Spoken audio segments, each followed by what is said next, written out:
we are live streaming. I just started it right now, but it's just staring at the screen.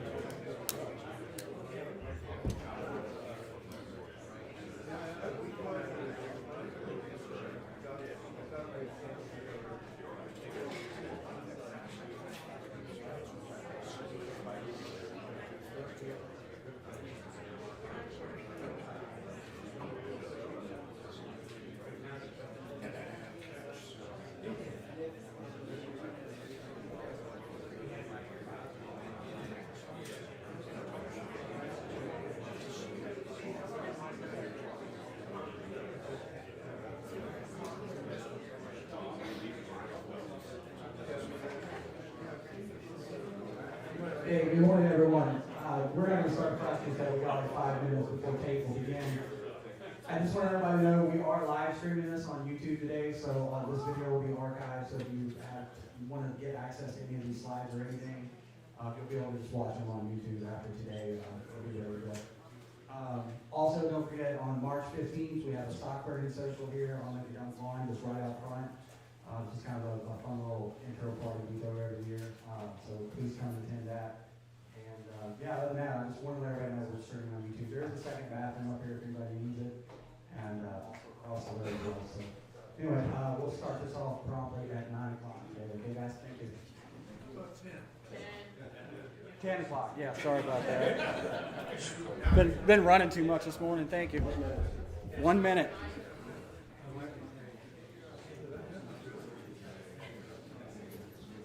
Also, if you're in the back here, just hold your hand up and Steve's going to give you this microphone so you can ask take questions.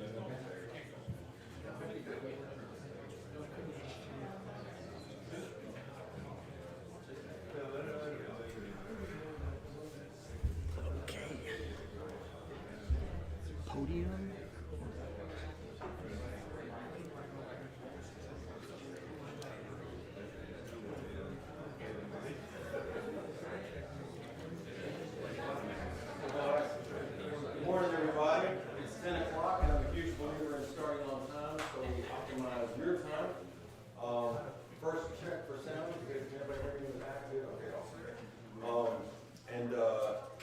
First, I want to thank everybody for coming today. It's a full house, and I appreciate your attention. Many thanks to Brad Wells, the Chains, and the Herrington Harbour team for putting this together. Molly and Steve also for making it happen behind the scenes. I think we all recognize if you have boats in multiple places that there is no facility like we've got here. Certainly no amazing classroom facility like this. So many thanks to the Herrington family for that. My name is Tate Westbrook. As the slide says, I'm a retired U.S. Navy captain just a few years ago, surface warfare officer, which means when I wasn't in the Pentagon as a budget guy, I was driving ships my entire career. Though I grew up on Tennessee inland lakes with small sailboats and powerboats, did the 28-year Navy career with probably over 100,000 sea miles under my keel. And though my wife and I have owned lots of power and sailboats, currently I cruise in a powerboat. I went to the dark side a few years ago, a Legacy 42 fast trawler. Please note that I'm still learning, despite all that Navy stuff. I'm still learning, and there's a lot of experience already in the room, and so kudos to you for coming out with for many of you it's a refresher. Some stuff will be new, but I promise you'll find something in here, regardless of your level of experience, that you will find helpful, I hope. Of note, and we're going to dive sometimes into some engineering concepts and maybe a little science and all that. I have a bachelor's degree in rhetoric, so it does not require you to be an engineer or a scientist to be a good watchstander, to be a good boater, etc. I have become, through experience and self-study, an engineer, a scientist, project manager, etc. But anybody can do this and get to the level that we're gonna hopefully get to with today. The morning lecture is Seamanship. This afternoon's lecture, if you're staying for that, is navigation. Of note, this is the, I think, 5th year in a row that I've done the lecture series, and every year your surveys at the end are invaluable for helping me tweak the curriculum. Last year we did, if you attended last year, it was basically Navigation 101, 201. There was a little too much overlap, and so I fixed that. So this one's pure seamanship with barely any navigation. This afternoon will be pure navigation. But the bottom line is I want to help us all get brilliant on the basics so you can expand your horizons and go more places with your boat. Here's the curriculum for today. And again, despite my Navy biography, I'm definitely still learning. That's why we're all here. These are the topics here. Please ask questions during the presentation. Let's make this a discussion.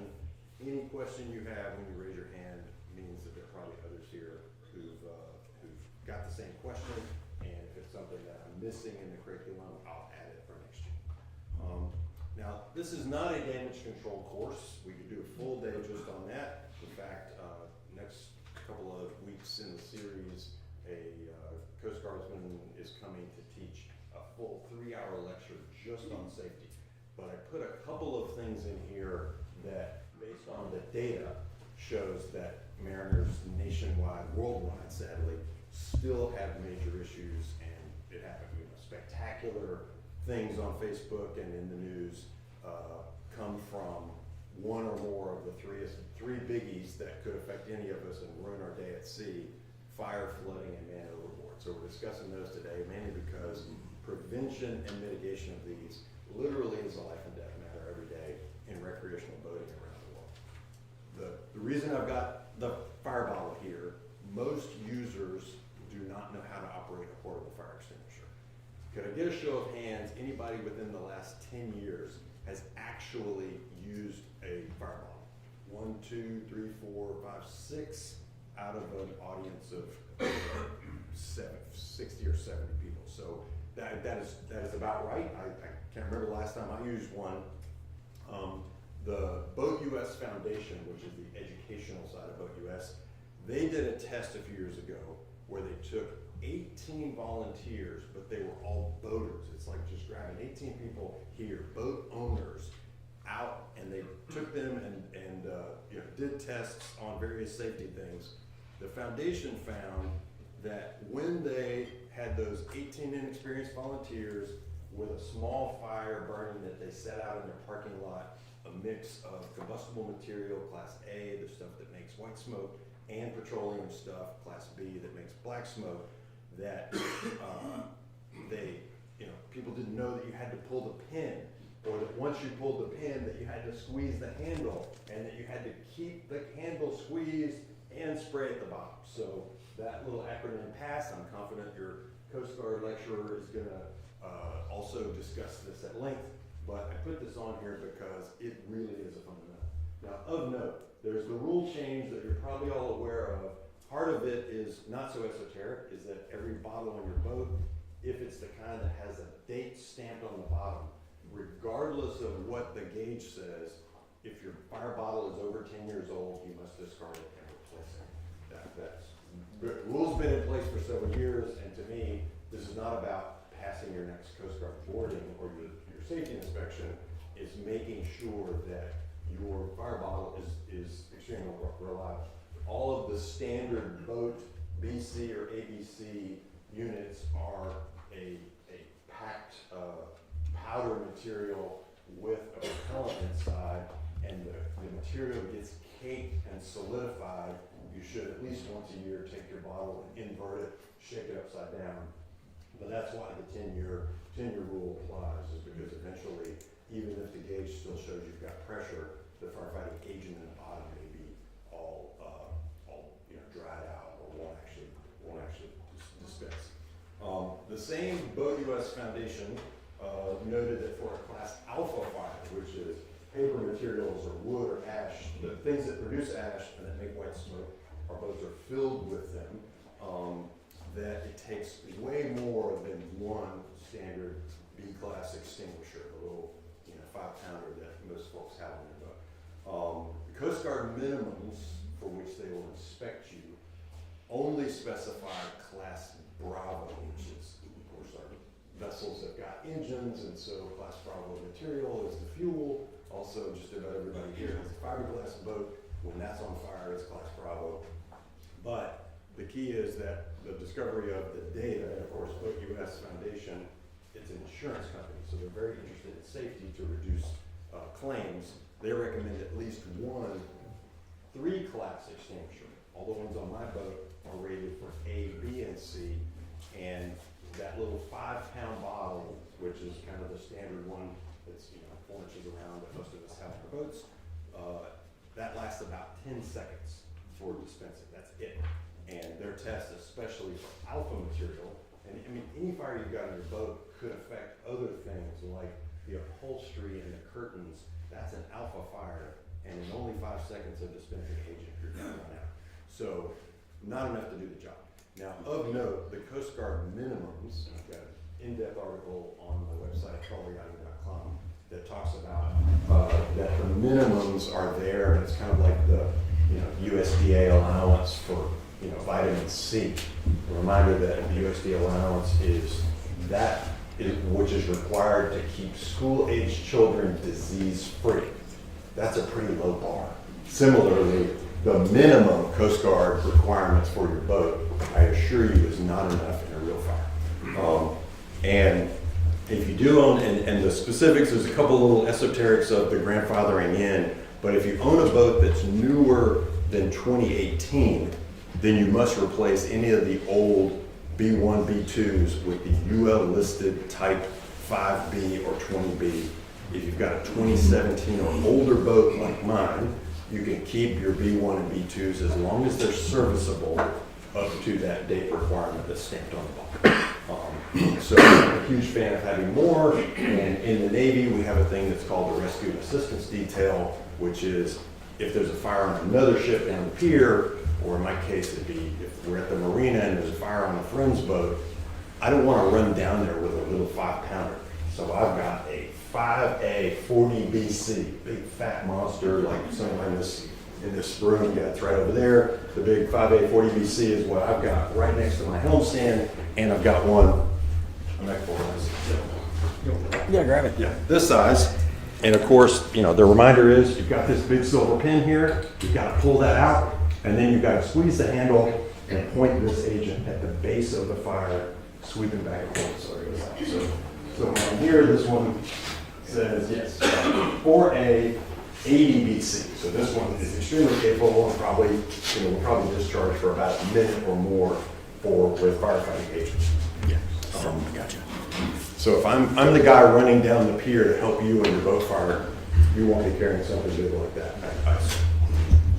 Excuse me. Next topic is flooding, and we're not going to dive deeply into any of these because your Coast Guard lecturer will do that. But I have this circle, which is something that's a pretty reasonable amount, which is a 2-inch, follow the chart here, a 2-inch hole below the water line. Think of that could also be a 2-inch water intake in any one of your seacocks, any one of your through holes. And if it's about 2 feet below the water line, which that's the minimum that seacocks are, my 42-foot Legacy, my seacocks are almost 3 feet below the water line. So that rate of flooding per minute, 135 gallons or 111 gallons a minute, right next to most of your seacocks on the standard production boat is a little plastic impeller, probably 500 gallon per hour. If you're completely squared away, you might have a 2,000 gallon per hour rated pump. That's 111 gallons a minute if just one of your hoses pops off. So I'm a huge believer, as you close out the boat, there's a bunch of people in this audience, I'm not gonna ask you to raise your hands, who leave their seacocks open all the time. One of my fellow boaters at the dock on Herrington South, the boat Egghead, you may have seen it. He came back, it's a sport fish, and so he's probably got 3-inch water hoses, or raw water intake hoses at least. He came back from underway, put his boat to bed. The family went up to the parking lot. His daughter forgot something.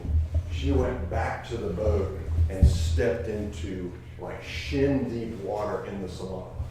One of their hoses had come off. He didn't have the required ABYC standard of 2 pipe clamps per hose on anything that's below the water line. That hose popped off, and at 3 inches and 250 gallons a minute was blasting into the boat. They tried to close the seacock, but because he's the, I would say typical, sadly, boater who keeps his open all the time, he couldn't close the seacock because it was frozen from lack of action. And so they were like, stuffing, cloth and stuff in there. Had the hose ruptured, it wouldn't have been a nice smooth open top of a seacock to stuff something into. And they didn't, like my boat, have a set of soft wooden plugs sized to fit every one of my through holes pinned to the bulkhead of the engine room. They had to improvise until they could fully stop the leak, and they almost lost their boat. So I'm a huge fan, have highly rated, way more than you think you need, bilge pumps, have high water alarms so that even when the bilge pump's cranking along, you then know if it's gotten above that level. And then certainly always, always, always close your seacocks when you can. Can you say that again? You're suggesting that you close your seacocks at the end of the day? Every time. Every time? Yeah, when you leave the boat. I mean, like at anchor, I'm on board because I can give you a alarm. Yeah, I just find that interesting because, I've got a generator seacock and I've got an air conditioning seacock. They're very difficult to get to. And I've read online, a lot of people think about that. Yeah, sadly, a lot of people do. And so, the risk there is pipe ruptures, unlikely if it's under pressure, but if you've got a gradual growing leak and if your seacocks are difficult to get to, they might also be difficult to visually inspect. And so you may not see a gradually growing leak. And then many boats do not have, mine does not have a counter where at the main helm console, a lot of boats do. Mine does have indicator lights that every time a bilge pump in any one of the 4 zones comes on automatically, the light comes on. And so any time underway, if I see the light coming on, I'm like, wait, what's going on? If it's on for just an instant, that might be some condensation or something, but if it's on for more than a few seconds, I've got a problem because my boat does not leak anywhere. It shouldn't, none of ours should. So if you don't have the indicator lights, and if they're hard to get to, then you may be even at greater risk. Now, I know it's a pain to get down in there and close them, but the other piece is if you don't close your seacocks, then there's lots of calcium deposits and various sulfates and carbonates in the water. If they're starting to crust the area around where the ball of the ball valve turns, then you may not have the strength to break it free. And if you use a pry bar or something like that, or a little cheater piece of PVC to extend your reach, you may snap the handle off. And so cycling them on a regular basis is achieved by constantly closing them, but also just guaranteeing that you're going to do it. Simple. Sure. Will a wooden plug withstand the inflow pressure? Absolutely, yeah. Well, the question is, will a soft wooden plug, they sell them in kits of various sizes, and they're super soft pine. You can bang them in there with any tool, and jamming them into either the mouth of a rubber hose or into the top of a bronze seacock, they will nail right in and then of course they're soft pine. Once they start absorbing water, they swell even tighter.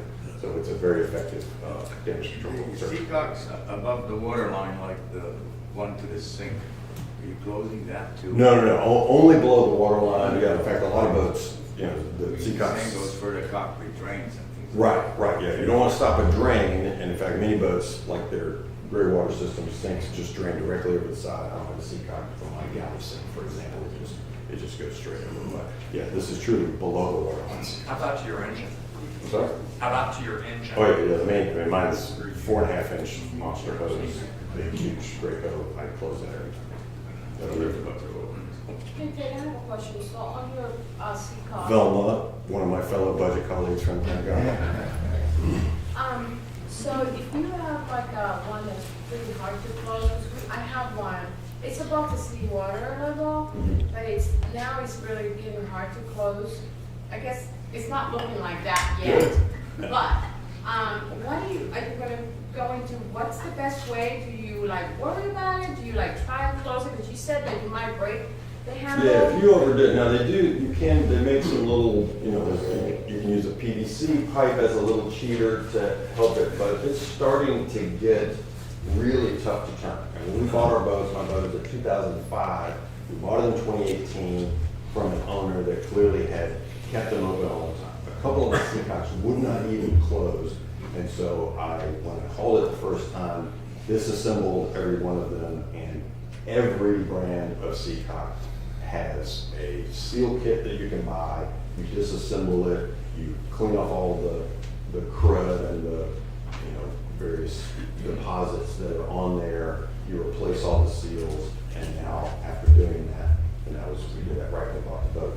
A minor fingertip closing, even the giant one for the engine, is so smooth, and so it's just a maintenance issue.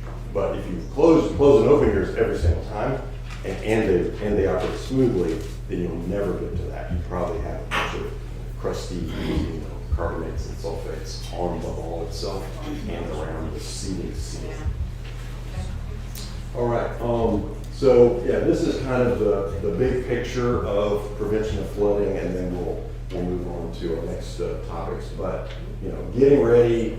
Make sure your C-clamps, your double clamp. If your C-cocks look like the photo on the upper right, then you may want to think about an overhaul. At least they've got their bonding straps in place, also those wires to make sure that they're connected to the big zinc on the back of the hull. But clearly, they've been leaking over time, and their integrity is in question. The next thing is, if you've got bronze Seacocks like Rocco made over on Eastern Shore, then they clean up beautifully, and they're last hundreds of years. And the bronze ones are remarkable. If you've got a Marilyn, which are the plasticky ones, the black ones, then they're in great shape, just not quite as durable. And then what happens if you've got a leak? That's the 3 steps there and the bullets there. Stop the way on, stop the engine, because in many cases you're flooding if it's in the engine room. Could be your engine cooling pumping. Find the leak, listen carefully, and then start making decisions. Ask other people to do other stuff. You've got to stop the flooding, and at the rates that we saw on that chart earlier, the amount of rescue time that it's going to take to get a boat nearby or the Coast Guard is going to be well beyond your boat's ability to stay up or to stay afloat, or for the bilge pumps to keep up. Sir, questions? Yeah, a few years ago, I used to see, people advertising crash pumps right on the engines themselves, because the engine capacity is much greater than your kind Sure. I haven't seen them recently. Is that falling out of favor? Yeah, like my boat's got, you've got there's one model of the big Rocco raw water intake that has a fitting on the side, so that when the valve is closed, you can open that fitting and attach a sweep hose, or if it's underwater, you keep your engine running, and your engine becomes an extra bilge pump. But it's merely an extra bilge pump. If we go back to this chart here, if you've got a true hull breach, like you've hit something, we're very blessed here that we've got mostly soft bottoms in the Chesapeake, but you've got a hull breach that's got a fully effective 4 inches, and if it's only 2 feet above the water line, then you're way over here on the right at 444 gallons a minute. Even with your bilge pump or your engine running as a secondary, that might be another 2,000 or 3,000 gallons an hour that you're sucking out of the bilge. To me, it's patching the hole is the key. Now, I've got an emergency bilge pump that I've made myself, which is a 4,000 gallon an hour pump.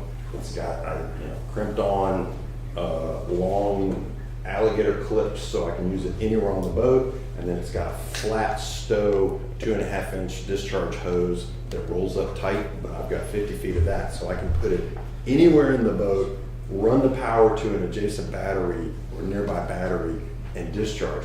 But that's only 4,000 gallons an hour. That still won't keep up unless I fix the hole. And so while that emergency pump's running, it's buying me a little time, but I'm back to find the leak, listen carefully. Pretty much anything that you can jam in that hole, we're talking hull breach now, anything you can jam in that hole, very effective. There's an expensive damage control item that they sell, these big rubber emergency soft squishy wedge plugs. The Nerf football is what I've got on board, incredibly effective for a really big hole, sideways, pointed, etc. I've got wooden wedges, I've got Gorilla Tape, Butyl Tape. This Rescue Tape brand is extremely remarkable for patching an actual rupture in one of your cooling hoses so you can get back to the dock.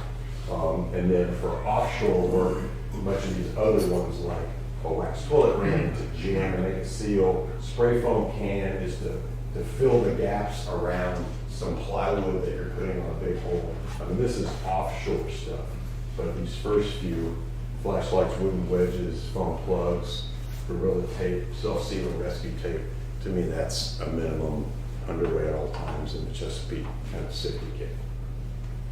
All right, now shifting to the other thing that kills people on a regular basis, including sadly in the Chesapeake. You know, and I'm keeping this basic as far as the options. I am a former sailor. I'm going to keep this as an under power discussion. If under sail, there's a bunch of different techniques for maneuvering while dousing your sail and positioning for recovery. I'm not going to dig into those today. The number one thing is, besides announcing it, and this is part of the safety brief that I have with every time we get underway. If there's new guests on board, we do a safety brief. I point out where the firefighting bottles are, I show them where the life jackets are, how to put them on, etc. And I talk about man overboard procedures. The number one responsibility that all of my guests who are new or maybe occasional visitors is, if you're the person who sees it, you've got to scream bloody murder, man overboard, no gender specific references. This is a common term that we all accept.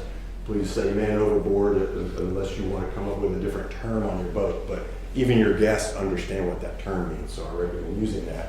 But stay in the boat. Do not jump into help. Then you've got two people that the operator's got to take care of. And in general, just make a circle. Keep circling until you get an appropriate spot, and don't rush. Now, there are some recommended maneuvers, but make a circle, and then the position your boat upwind versus downwind, frankly, is debatable and I believe irrelevant. If you're upwind of the person, you're going to gently blow down on top of them while you're recovering them. You're not going to run them over. You're not going to smush them. You're going to get next to them. I kind of like setting the boat upwind. If you set it up downwind, then there's no risk of you contacting the person, especially if they're unconscious with the boat, but you might not get there as fast, and if it's a pretty significant wind, you stop the boat impeccably right next to the person in the water, and then you are going to get blown away. So it's debatable again, but the bottom line is make a circle and get there. Throw early is throw a life ring. I say early and often. I have two, one down in the cockpit and one with the flying bridge, one on the flying bridge. So wherever I am, I can throw something, or I instruct our guests and passengers in that safety brief. If you see the person go over, throw a life ring at them directly. I've also got in the same little pocket right next to my helm station, where right next to the big gigantic fire extinguisher, I've also got a weighted throwing line bag. It's a different brand, but it's basically that bright green throwing bag there, where the bag itself is weighted, you hold onto the line that's sticking out at the top, and you heave the entire line, and it sails out right past the person, and now you've got a big floating line in the water for them to grab to. If you plan on doing the Great Loop or cruising to Canada, that is a Canadian safety requirement that you have to have on board. I've got one on my boat because I think it's a great idea. Similarly, if you're going to Canada, the size of life ring that is required is 24 inches, which is the ginormous one that guy's throwing there in the photo, and a Canadian requirement is 24 inches with a throwing line attached. Great idea, because then you can pull it back in. Got that on my boat too. We haven't done the Great Loop yet, planning on 2027, but I'm starting to collect I'm now fully Canada compliant. But again, make a circle, get close enough. And then certainly you're going to want to be in a rush. But the most common mistake when maneuvering to the person is to overshoot. And I saw that throughout my entire Navy career. Enthusiastic junior officers with a 9,600 ton destroyer would just crank 250,000 shaft horsepower max and forget to start slowing down when they got around the circle and just blow right past Oscar, the floating man-sized object that we have in the water. And then can your ladder, and also to keep their eyes on the prize piece, part of that safety brief is, and this is our Navy procedure as well, and we do it on our boat, is if you're the person who sees it and shouts man overboard, then your job from that point on is pointing at the person. Especially in a heavy seaway, even a rough 2-foot chop on the Chesapeake, you might lose sight of the person if you're maneuvering and doing 5 different things at the helm. Whoever's there up on the bow or whatever, who's pointing constantly because they've got the person in sight, will be invaluable for you as a helmsman right after you've talked on the radio or done something else, push the man overboard button on your multifunction display, something, and you look up and you've lost orientation because you're in a big circle. Your buddy on the bow pointing is going to bring you right back to the target. Establish the rescue position, and yes, stop the engines. You don't have to turn them off necessarily because you may want to still maneuver. Almost all of us, except for outboard motor owners, the prop is so far under the water that you're not going to risk hurting them with the prop if you need to bump it ahead or stern. And then if you must go, and that means someone's unconscious, then that person goes in with a life jacket and a safety line to get them and bring them back to the boat. And then the final step, getting them back on board. Can your ladder, however your ladder is configured on your boat, can it be deployed by someone in the water? It's a relatively old ABYC requirement. It's dated like 2003 or 2004 that a swimmer in the water must be able to deploy the ladder from the water, reaching up and pulling it down, that sort of thing. Some boats, especially lower cost production boats, may not be compliant. So can your ladder be deployed? And then of course, if they're unconscious, then how are you going to get them back on board? The sailors in the audience have got a great resource, which is the boom and a multi-part tackle that can be disconnected usually with a quick release and pay out a bunch of line and then get your boom swung out and haul somebody in. But the power boaters, unless you've got a powered davit that you can quickly rig, getting them back on board, getting a person my size, I will not go over how much I weigh, but getting somebody my size into the boat if I'm unconscious, if you haven't thought through that, and frankly I believe you ought to practice it in the summertime to see how you do it, getting a conscious person aboard. These, Anderson turn, Williamson turn. The Anderson turn is the key. It's the daytime solution. Just keep turning circles until you get close enough to the person to stop and bring them in. The Williamson turn, a little more complicated. You actually have to pay attention to your compass, and the key there is you note your original course, whatever it is, compass course. You know what it is on the compass. Then you make a full rudder turn until you're 60 degrees off that course. Then you shift your rudder hard over in the opposite direction and complete the circle such that, and you got to remember what your course was, so that you're going the opposite, 180 degrees out from the last course. This is the nighttime maneuver because you probably won't see the person. This is the daytime maneuver because you generally will always see it. The Williamson turn is also the one where, if God forbid you've lost someone overboard and you don't know when it happened. Like someone went on deck, that's why gentlemen never underway should urinate over the side, because you might get lost and you might you might go overboard in a position that you're out of sight of whoever's at the helm. Doing it at night is 10 times worse because you go in the water, nobody hears you. So boats that have discovered man overboard late have to do a Williamson turn because it puts you right on your previous wake, which has now disappeared.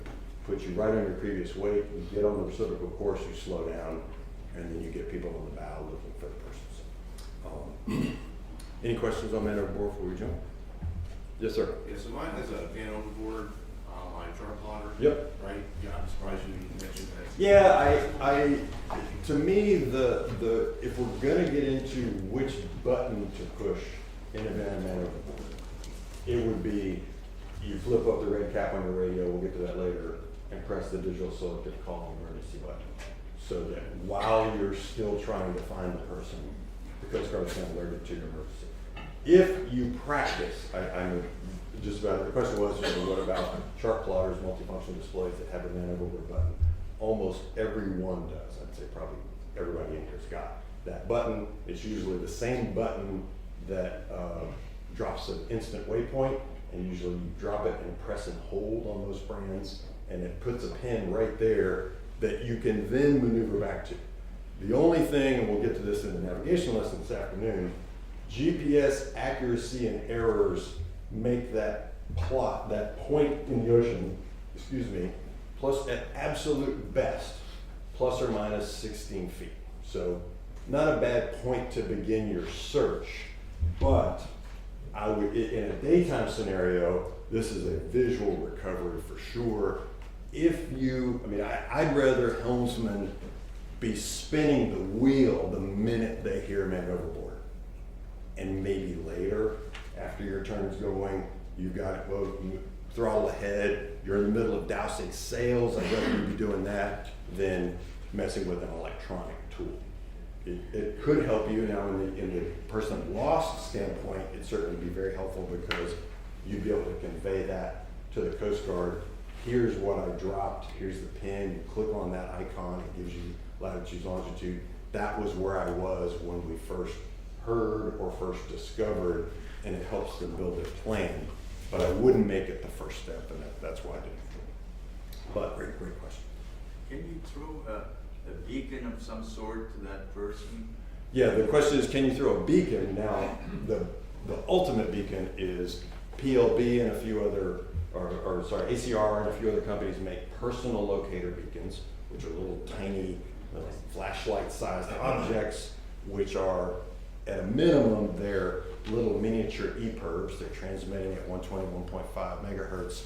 The safety signal, the best ones that are a little more expensive, actually have AIS transmissions.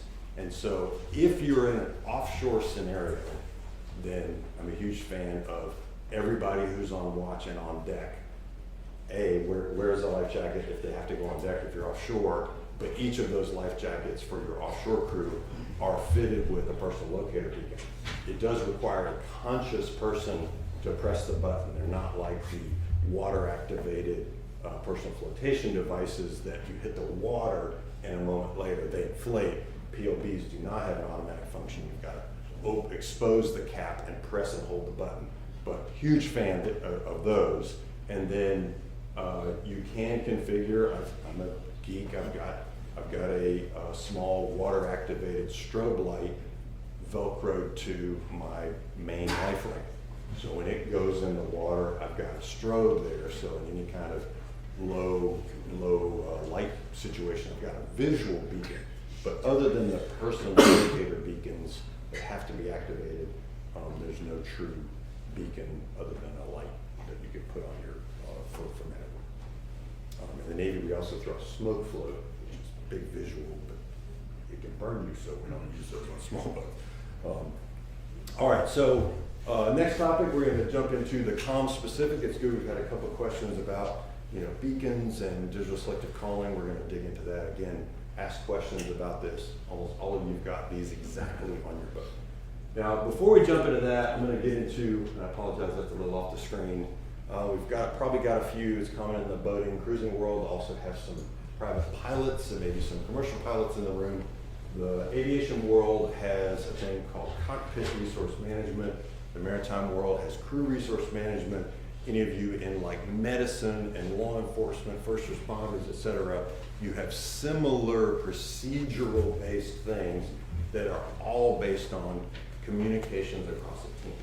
I'm a huge believer in this and adapting this to your own boat, whether you and your spouse or partner get into a routine of effective communication. Clarity in roles, only one captain. Even if you and your primary boating partner trade roles sometimes when you're underway, you need to discuss that and pre-brief it. It's like, okay, today I'm the captain and there can only be one. You've got 51% of the boat or more. for clarity in communication. Cross-training, I believe, is essential. There have been too many mishaps throughout the world that we've all read about, in which the primary, most knowledgeable boater is the one who has the heart attack or goes unconscious or falls overboard or whatever. And if you don't cross-train, oh, I don't like driving the boat. The day that you need to drive the boat, if you haven't practiced, then you're going to be in much bigger trouble than if you had changed those roles more often. Pre-briefs every time, every time. I do it on my boat, and it's not because I was in the Navy. It's informative from a safety standpoint, and also, of course, I'm sure all of you have experienced when a guest uses your head improperly. So that's a key part of the brief. Going up and down the ladder, safety, that kind of stuff. If you got, especially if you got kids on board, nobody jumps in the water when we get to our anchorage for swimming this afternoon until the captain says it's safe. That means I know that we're anchored properly, the anchor's not dragging, and the propeller's been secured. Now it's safe to jump in the water. Hint and hope is a key component of cockpit resource management and crew resource management training, and that is part of it's through practice, part of it's through kind of agreeing with your crew what your procedures are going to be. But hinting and hoping is, you know, it's like, hey honey, I think we're getting a little bit, you know, close to that red buoy, or we're a little closer to that day mark than we were the last time. Instead, it's, you are being set down by the current, come left now. The former version is hinting and hoping, the clarity that your crew can provide you, and you've got to empower them. In my standing orders when I was captain of a destroyer, the very first paragraph said, no matter who you are, how many years you've had on the ship, whatever rating, which is our job specialty in the Navy, you and you alone might be the person who sees, smells, hears something that even with inexperience you might think, man, that doesn't seem right. If you read the book Blink, it is our human instinct that we often ignore, the ability to detect something that's going wrong. As part of your brief and as part of your crew resource management with your primary boating partner and your crew, you've got to tell them, hey, if you see something, let me know. I'll decide as the captain if it's worthy of me checking out, but I'll thank you in a big way. I'm a big believer in checklists. Again, part of that's the Navy mentality, but even like as we're getting to the springtime, recommissioning our boats or whatever, some of that stuff that was habit from last season, you might have forgotten. I've got a pre-underway checklist, I've got a putting the boat to bed checklist, pre-anchoring, a few others that, especially early in the season, I break them out, and then it's a great training tool too. If you've got a new crew member, all of my kids are now, you know, college or beyond, but when they were teenagers, they enjoyed having the checklist, and I'm like, hey, go run the checklist and report back to me when it's done. Yes, they had a Navy dad, but they were used to that. But it helped them learn. I knew that they were following the checklist. They'd come back to me, and my kids were unusually fascinated by the grease pencil on my checklist. They're laminated. And I'm like, man, this is the coolest thing. What is this, Dad? Where did this come from? The analog world was fascinating. So, and then repeat backs. Now this give direction repeat back, it may seem awkward. I've got a picture of the EarTech brand constant on headsets. That is not my wife. That's from the ad for the company. But my wife and I use them, and they're great. They're constant on. You don't have to press a button to talk. Their nickname in the boating world is marriage savers. Aptly so. They're not expensive. I'm a big believer, and especially like when anchoring. I'm at the helm. Our boat's not that big. It's only 42 feet. But Ashley's on the bow, or we switch roles. She's at the helm. I'm at the bow. I can talk. She can tell me at a calm voice. That's the marriage saver piece. But we use some repeat backs, and especially getting underway. Got an experience when we were up in Maine with a sailboat we had, and we got underway, and all mooring lines were aboard, but they weren't really secured. One went in the water and wrapped around the prop, and our little humble Bristol 32 is drifting rapidly downwind into this row of Hinkley's. And it's just like, oh my God, just ching, ching, ching, million that we're flying towards. Had we had a procedure we do now, which is, you know, all lines aboard and stowed, that kind of thing, the repeat back may seem awkward, but when you give an instruction, send over all lines, and maybe we would hear send over all lines I from forward and aft. I may not get that repeat back, but I've told my crew again and again, and they do it now, is when you're finished, I need at the helm, I'm getting everything ready, watching engine temps and all that, all lines clear forward, all lines clear astern, one of them comes back in, all lines clear. We're ready to get underway. That kind of clarity, especially if you've got a boat that doesn't have great sight lines and you can't see where everybody is, those kind of repeat backs are essential. And then back to discuss the plan. It's okay to deviate from the plan, but you've briefed it. If you've got to change to the plan, you're on the radio with the Marina and a new Marina and you're pulling in, you had everything set up for port side 2, hey, change of plan, we're now going starboard side 2, shift all lines to starboard, and then we'll take a board. Any questions on cockpit crew resource management? Sir? So I do a decent amount of training in a sail club I'm in, and Yep. hint and hope, actually hint and watch Oh, yeah. is one of my techniques. Oh, you're saying you recommend hint and watch? Or you're saying you see it contribute to Given casualty? the circumstance, there are times and you go, okay, how are you with that buoy? I think that works well as an instructor.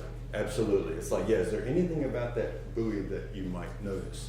Well, yeah, there's a huge big tail of current going left to right. I know I'm being set to the left. No, that's solid there. I'm talking about hint and hope as a risk in, you know, rapidly developing casualty situations. There's a famous one in the aviation world where the first officer says to the pilot, man, you know, I forget what airport they were in, you know, Tucson or something. It's like, you know, Phoenix. It's like, man, I've never seen the runway this dark before. That's hint and hope. They were on the taxiway and were full throttle going down the dark taxiway, the normal, my daughter's in Navy flight school, and you know, the little blue lights and the green lights, follow the money, follow the green.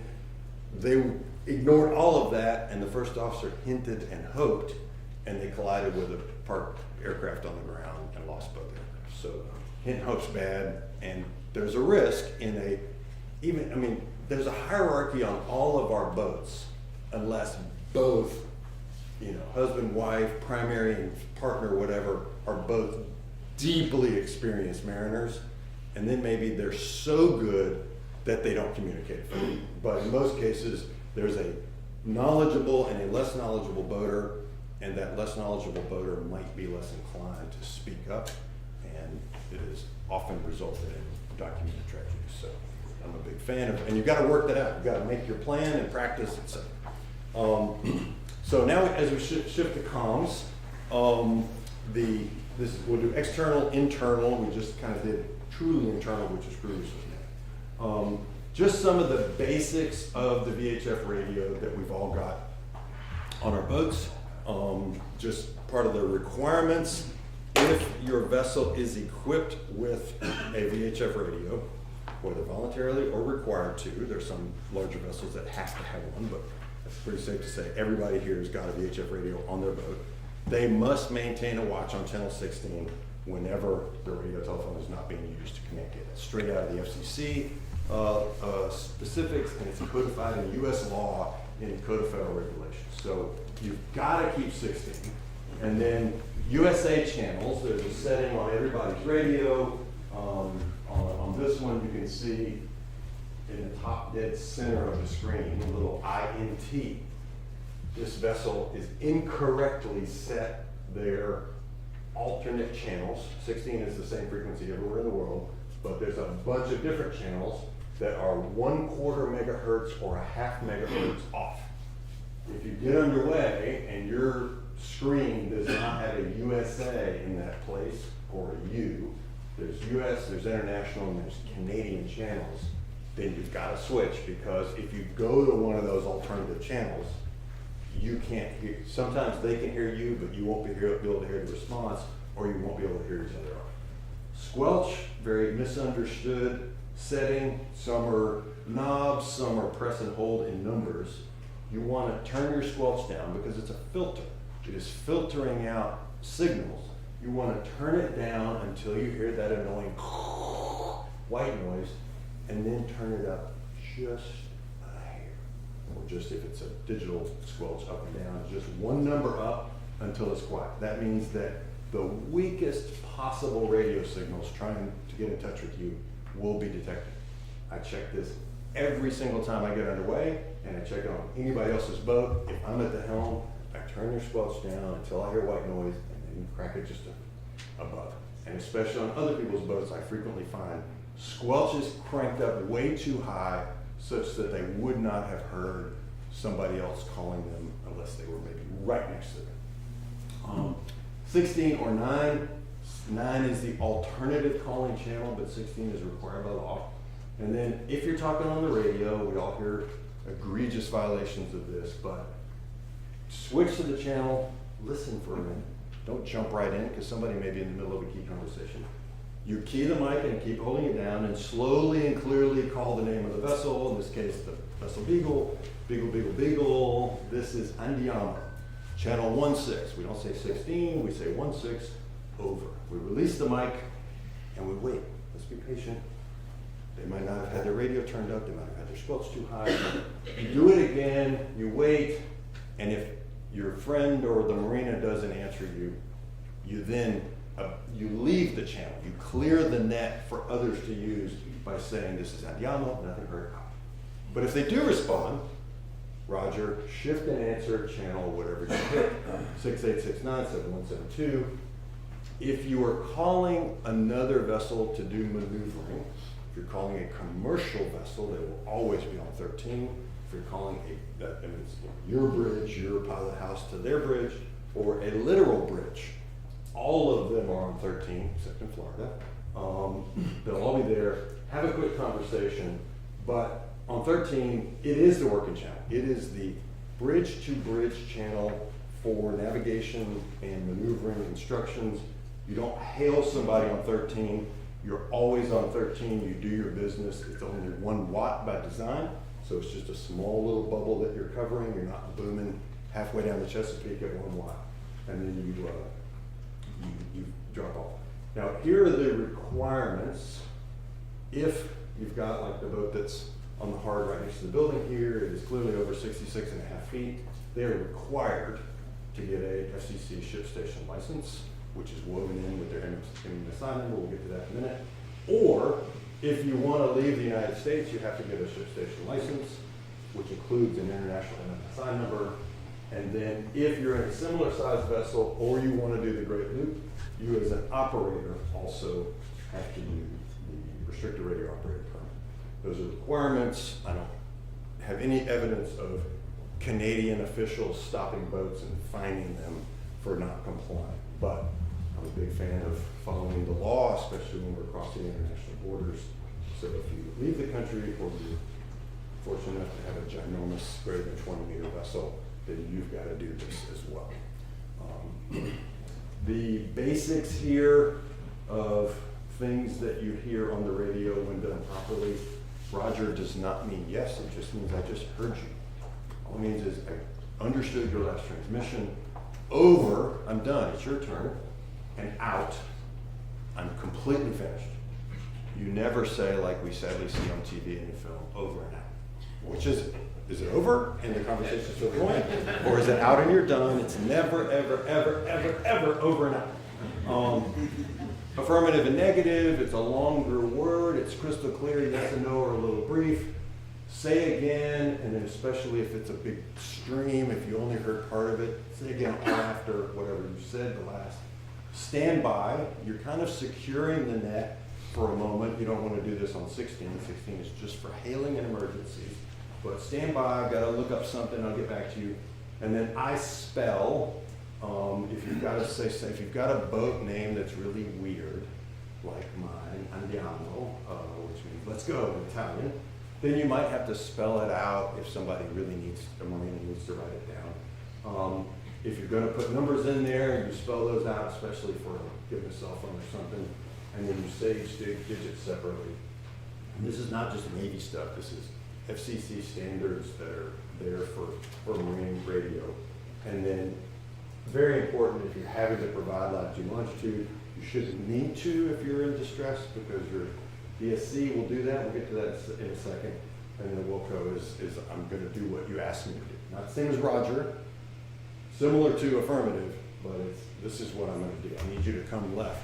Wilco, Roger, Wilco, I'm coming to starboard. And throughout the entire thing, especially if it's maneuvering instructions to avoid collision, you agree, and I believe we'll get into the rules of the road in a little bit, you agree in terms of crystal clarity. For those of you who've traveled on the Intercoastal Waterway or on some of the western rivers, you might encounter a good old boy who's running a tugboat who will just say, yeah, okay, I'm gonna meet you on one whistle.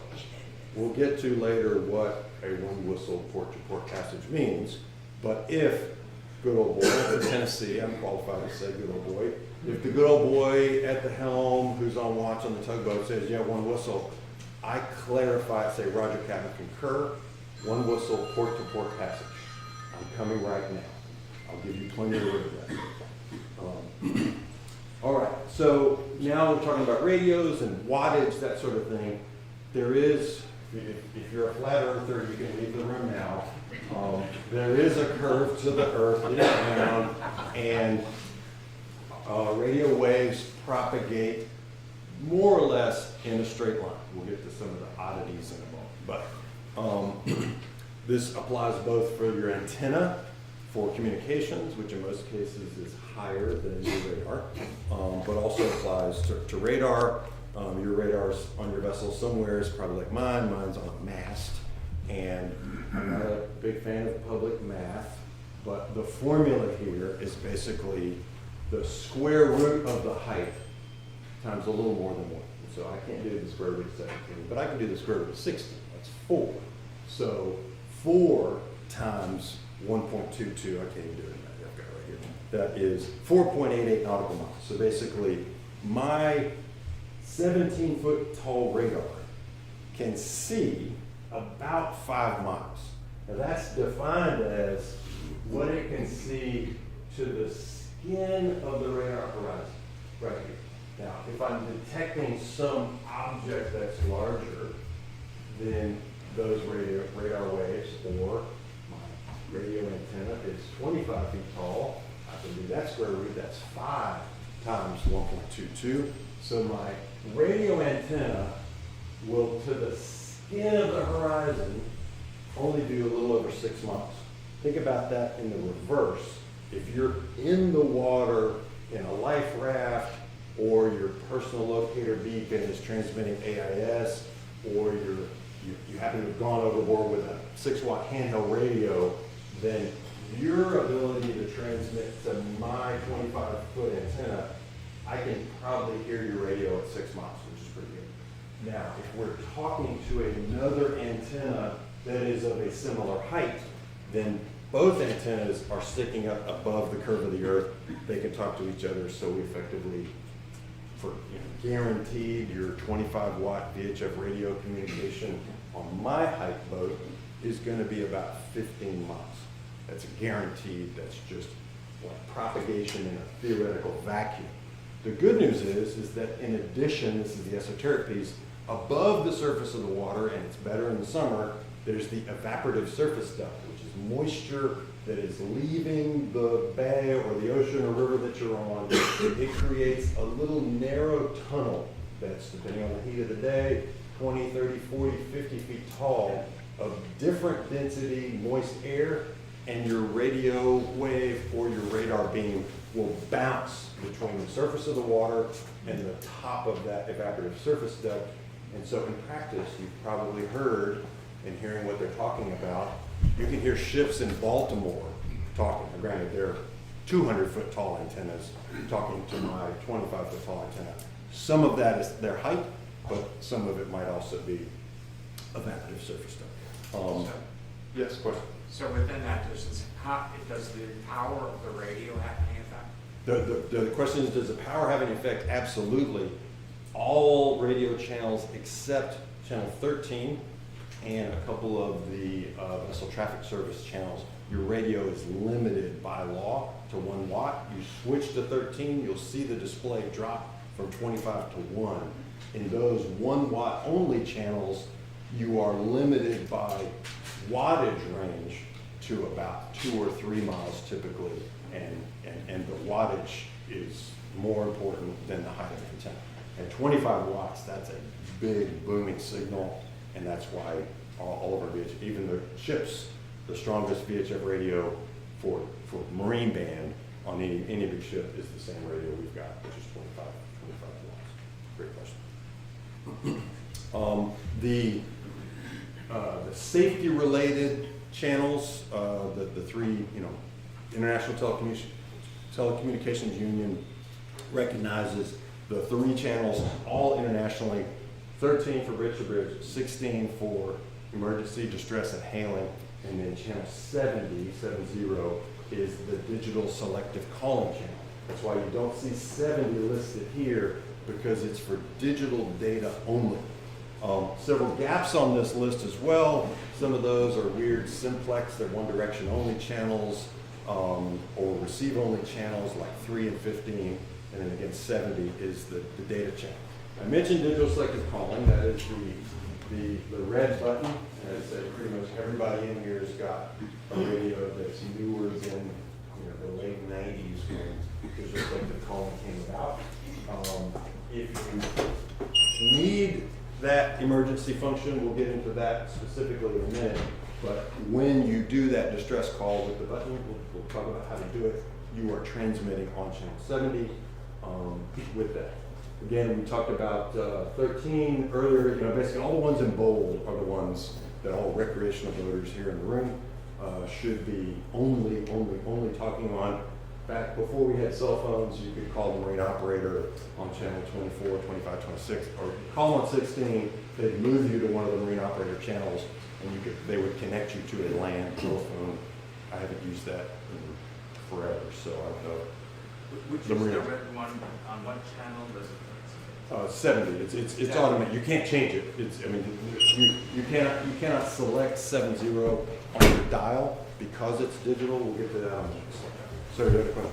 Does anybody know, if you know or anybody else, does CTO still operate a radio check on They channel 24? Don't. They used to. Yeah. See, questions to CTO around here. Used to be able to key up on channel 24, and in some areas it was always in this channel. Like CTOs in different areas use one of these 24 through 28.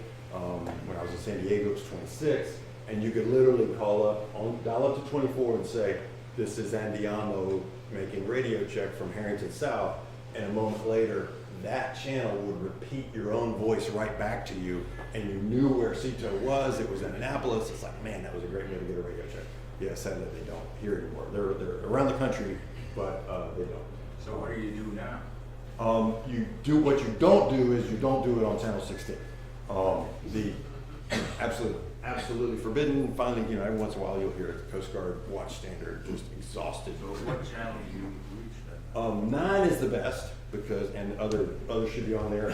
The other piece is that if you can hear, like if you turn on, you can just check weather radio, but if you turn on 16 and 13 and you can hear other vessels, you have already done 99% of the radio check.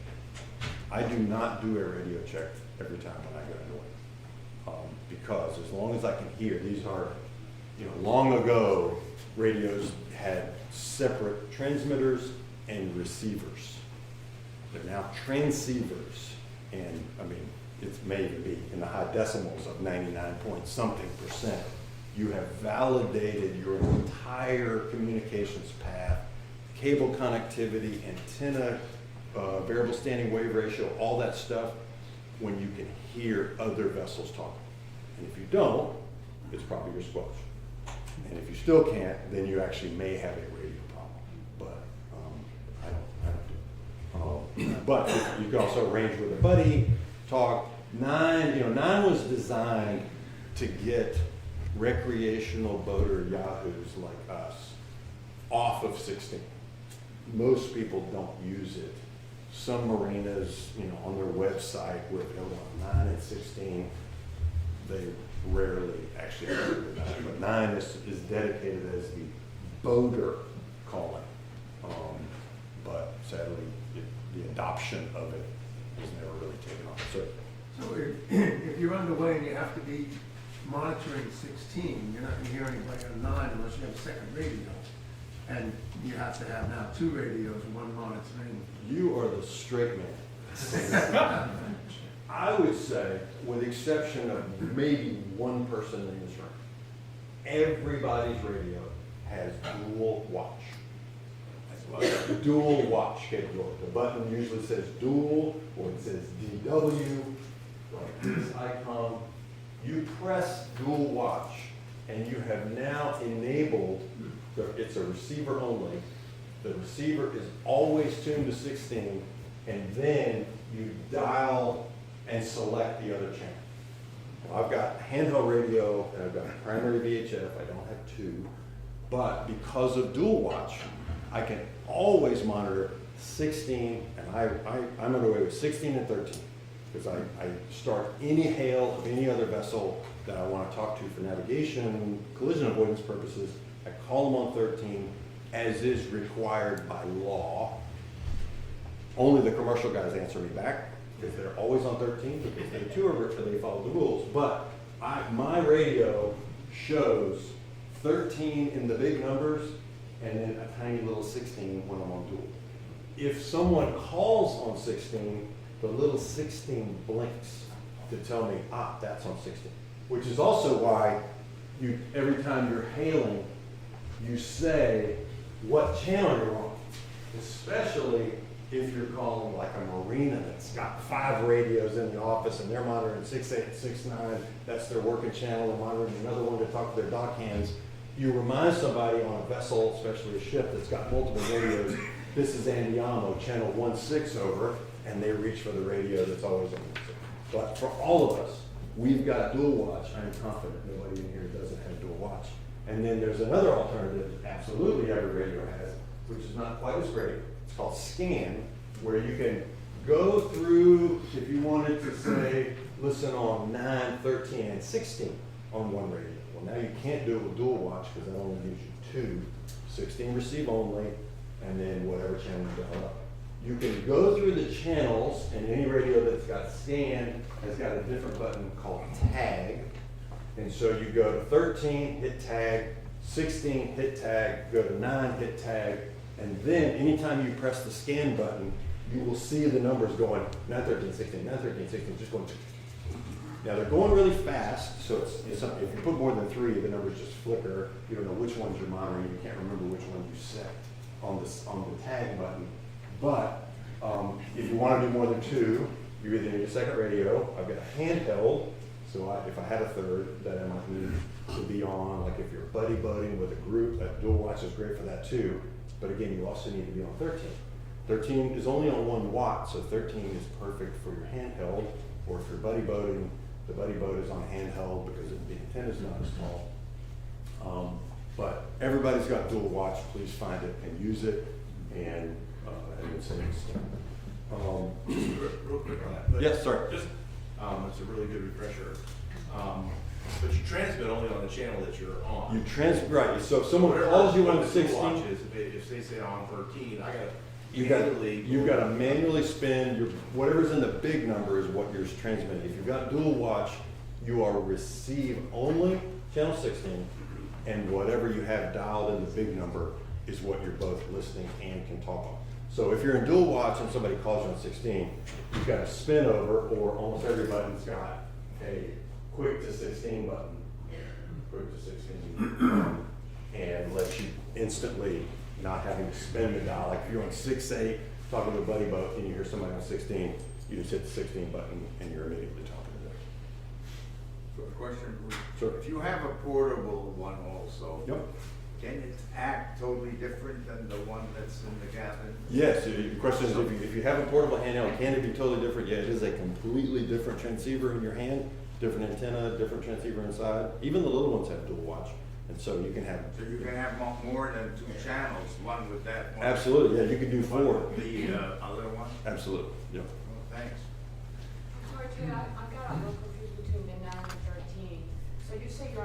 13. So the 9 is, but you use 9 when you turn the VHF power on? Well, by design, 9, but when 9 was dedicated for this purpose by the FCC, it was intended to be recreational vessel calling. In practice, very, very, very few mariners use it. And so I do not use my dual watch on 9. I don't use scan 9, 13, 16. I'm on 13, 16 always. And I mean, the good thing is people are very good about getting off of 16. And then another just pet peeve, think about how many times you've heard the Coast Guard, God bless them, say on the radio, there's a constant key on channel 16, check your radios. What does a constant key mean for the person whose radio is incorrectly transmitted? They can't hear you. They can't hear you. It is the most pointless announcement, bless their hearts. They're like, yeah, there's a constant key, check your equipment. It's like the one guy or gal out there who is in fact violating it cannot hear the transmission that was just made by the Coast Guard telling them to check their gear because the radio in fact is transmitted. All these other ones that are grayed out, we are not authorized to be. You cannot just pick a number and shift your traffic. So what do you do then? You go to 9? No, 68, 69, 70, or 71, and 72. That's it.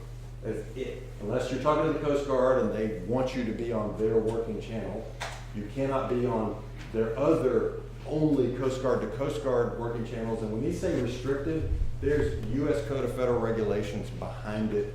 Authority of law, you cannot be on these. And then port ops are very commercial heavy. The other thing about 13 is a reminder why the commercial guys will always be there. If they are in an area in which the traffic is controlled by a vessel traffic service, they are listed in the back of the Rules of the Road book of where they are in the world. The closest one to us here is the Chesapeake Delaware Canal at the top of the bay that connects the bay to the Delaware Bay. All vessels, commercial vessels approaching and transiting the C&D Canal have to be on their VTS, Vessel Traffic Service channel, and therefore are not required to be on 16 while they're under the bubble of VTS. If you go into New York City, there's 3 different VTSs. There's the outer approaches at Sandy Hook and the inner harbor, and then there's a East River and a Hudson VTS. All those are separate, and they're one of these 14s or 10, 11, or 12. That tugboat pushing a bunch of barges or commercial ship by law in New York City will be on 12 and 13. And then he gets in the East River and he's on 14 and 13. He is not required by law to be on 16, so if you have to call him, the guarantee is commercial traffic is always on 13, which is why I keep 13 and 16 on my radio. So what channels should we, if we want to communicate with each other? Yeah, You said we- not 9. Right here, non-commercial routine traffic, like if you can convince everybody at the marina to become religious users of Channel 9, that'd be awesome, but I mean, that's personal preference. You can hail on 16 and then shift to a working channel, 68, 69, 71, or 72. That's it. So like if you're buddy boating and you want to have a quick little chat and you keep a channel open, you've got to stay on one of these 4. And you could agree with your buddy boat, if you got enough radios, you could hail them on 9, or you just agree everybody stays on 6-8. Now you might have a bunch of fishing boats on 6-8 in one area, and you might have to shift your buddy boat channel to 6-9 that day, but that's where we're supposed to be. Question. Sure. Is the practice and protocol here in the Bay, when we're interacting with the commercial traffic, to reach out initially on 13 and make your quick agreement port to port, or I'll clear the channel, and be done, or to call on 16 and switch to non-commercial routine traffic for that agreement? No. If you 13, 100%. Okay. And only, you don't have to shift because 13 is the working channel. You call on 13 if it's any commercial vessel that's in the channel out here. It's going to be a Virginia pilot up to just past the bridge, and then Maryland pilot, and it'll be. It doesn't matter what country the ship is from. There will be English. All masters of commercial vessels worldwide are required to speak English. but the guy or gal answering you on the radio will be a Virginia pilot or a Maryland pilot answering you like that on 13. Yeah, in fact, if you call them on 16, generally they may ignore you because you're supposed to be calling them on 13. All right, so now we're getting into the digital selective calling, finger onto the button here. Again, 99% of the audience has a DSC capable radio on their boat, but based on my dock walks throughout Herrington over the years, I bet a third here do not have it set up properly to save your life. And I point to this screen, which was a photo I took of the radio on my boat when I bought it. I bought it in 2018, the boat's a 2005 boat. The previous owner had been operating his boat completely unsafely because, and I don't have a picture, I don't think, of my other one. Yeah, I guess what's wrong with this, what's wrong with this picture was the international. What's wrong with this picture?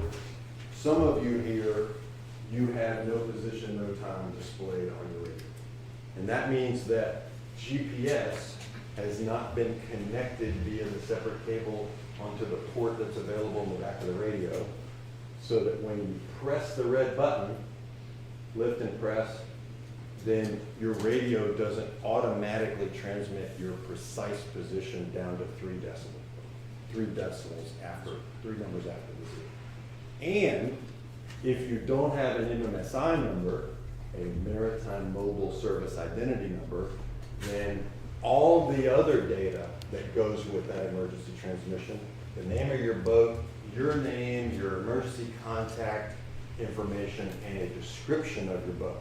My Legacy 42, a flying bridge, fast trawler, white superstructure over blue hull is all in the MMSI data that as soon as I hit the button and transmit, my number goes out, that all that data is displayed, as well as my latitude, longitude is transmitted over channel 70 at VHF ranges to every vessel in the area, as well as to the Coast Guard Rescue 21 towers, which are hundreds of feet tall, all around the perimeter of the entire United States.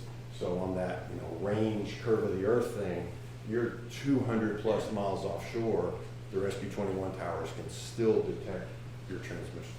Question? Yes, sir. Yeah, so I thought the distress is only for a Mayday situation. Correct. But I heard you say earlier that a man overboard, you would push the distress. That's not the case. Unlocated man overboard. Oh, there it is. If you had a man in sight and you were in the middle of your maneuver, I wouldn't push the button. If it was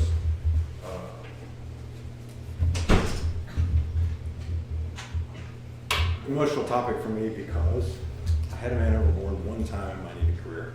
We recovered the man safely, but I take men overboard very seriously. We all should. There's tons of people lost every year. If it's at night, even if you have them in sight and the strobe is flashing, you probably, even as you're maneuvering, may not be sure that they're conscious or not. I might push it for a nighttime man overboard.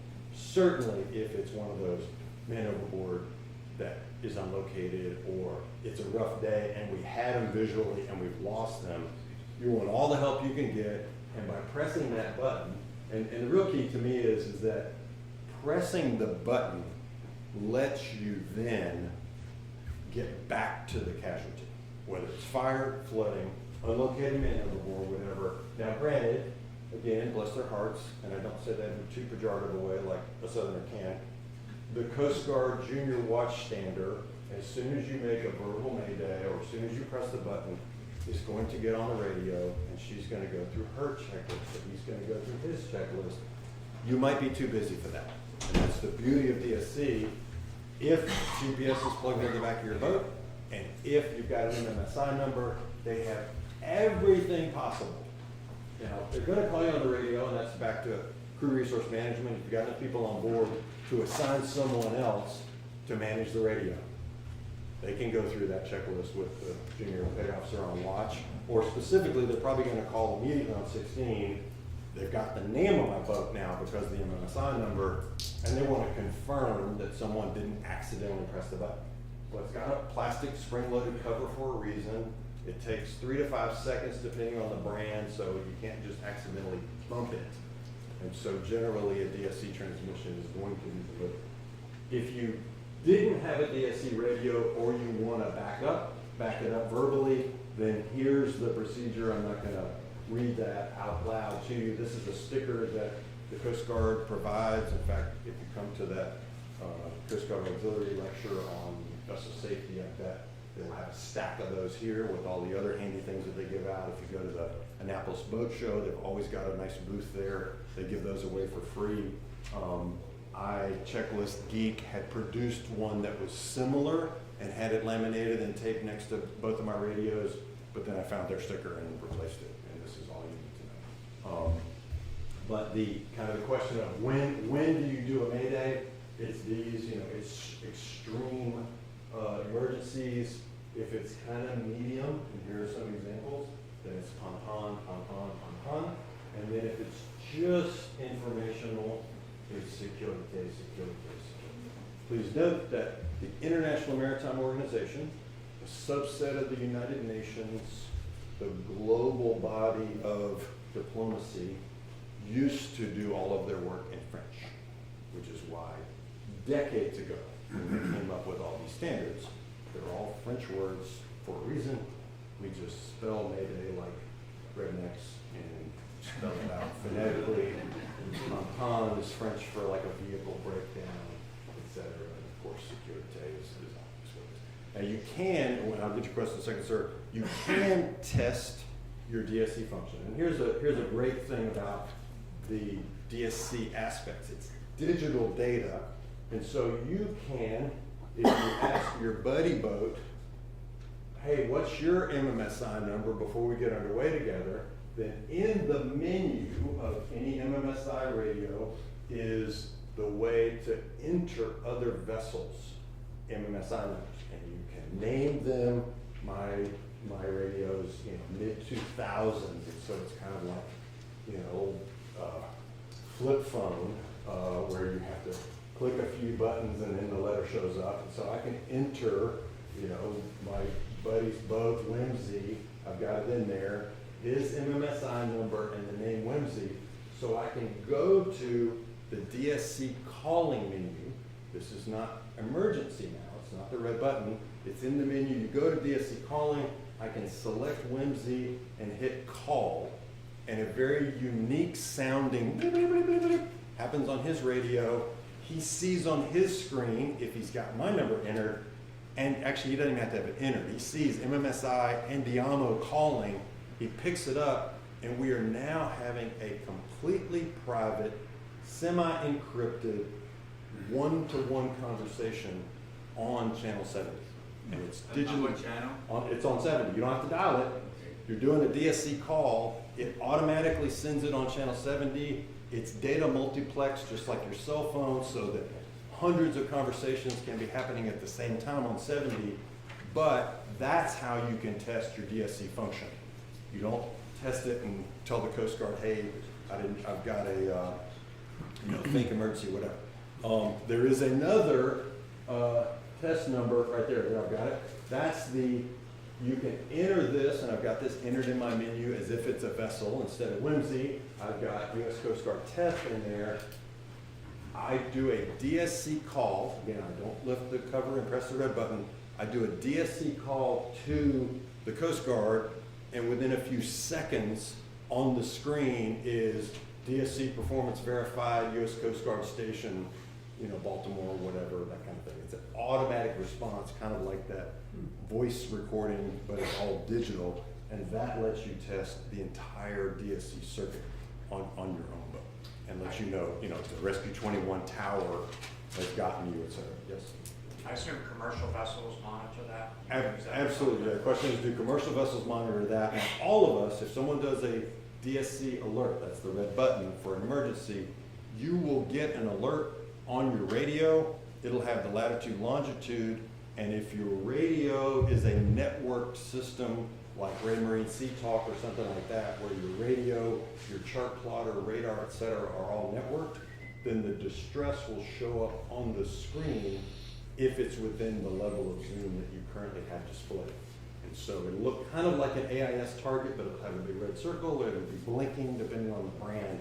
So you'll see it on the screen, so you'll know, man, I may be the closest vessel right now to go to that.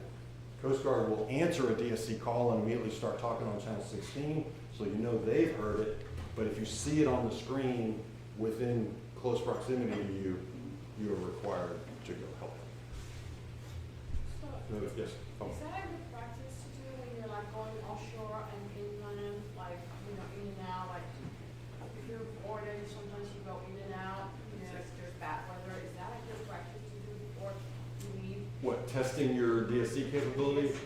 I do it like once every couple of years. I mean, to me, it's like if the radio's working, again, that's 99% of it, but it's nice to know you've got it, and included in that automatic response, it's got your vessel name and your MMSI number, that kind of thing. Now MMSI, this number, you can either, if you're a Boat US member, you can get an MMSI number for free, but it will be a US only MMSI number.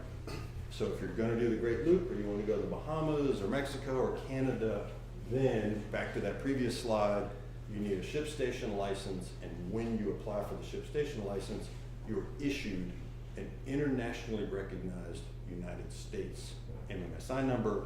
You put that into your radio, and and you also put it into your AIS if the MMSI is attached to the boat and stays with the boat forever. So if you purchased a boat that, instead of saying no MMSI, no MMSI, it's got a number there, but you didn't personally buy them or register for the MMSI, then you need to get the previous seller to release their MMSI number. Typically that's part of the closing paperwork, and then you've got to go in and update all of your family emergency contact information, et cetera, to that MMSI number. Your AIS, if you have it on board, is transmitting that same number all the time. It's all the ID of the boat. If you've bought a boat that has a previous number and you can't get access to that, then when you apply, and you don't have to be over 65 feet, and you don't have to go to Canada to apply for a real MMSI number. You can stick, if you plan on staying US only, you can get one of those, a new one. Some radios allow programming manually of MMSI twice. Mine, as you can see, was blank, so I just plugged mine in. I recently got the international one because I want to do the Great Loop in 2027, and so I can program my second one. However, my AIS unit has to be programmed with the new number, and the guys next door at MTS have the special magic box, whatever that is. You don't have to ship it back to ICOM. You take it to MTS.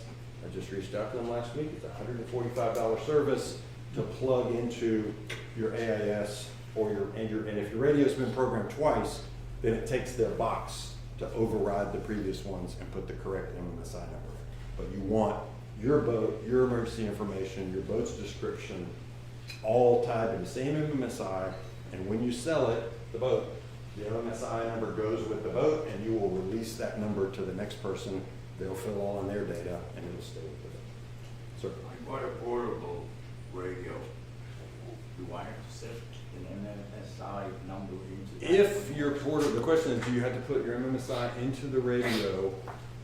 If your radio is DSC capable and has a red button, then you can register it one of two ways. You can register it as its own MMSI, which is helpful on, again, the MMSI, digital selected calling capability.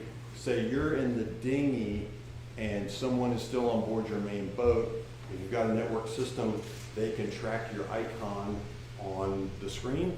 If you call point to point, you're doing private conversations. If your dinghy, you plan on keeping it basically a subset of the boat, then you can plug the same MMSI number into it.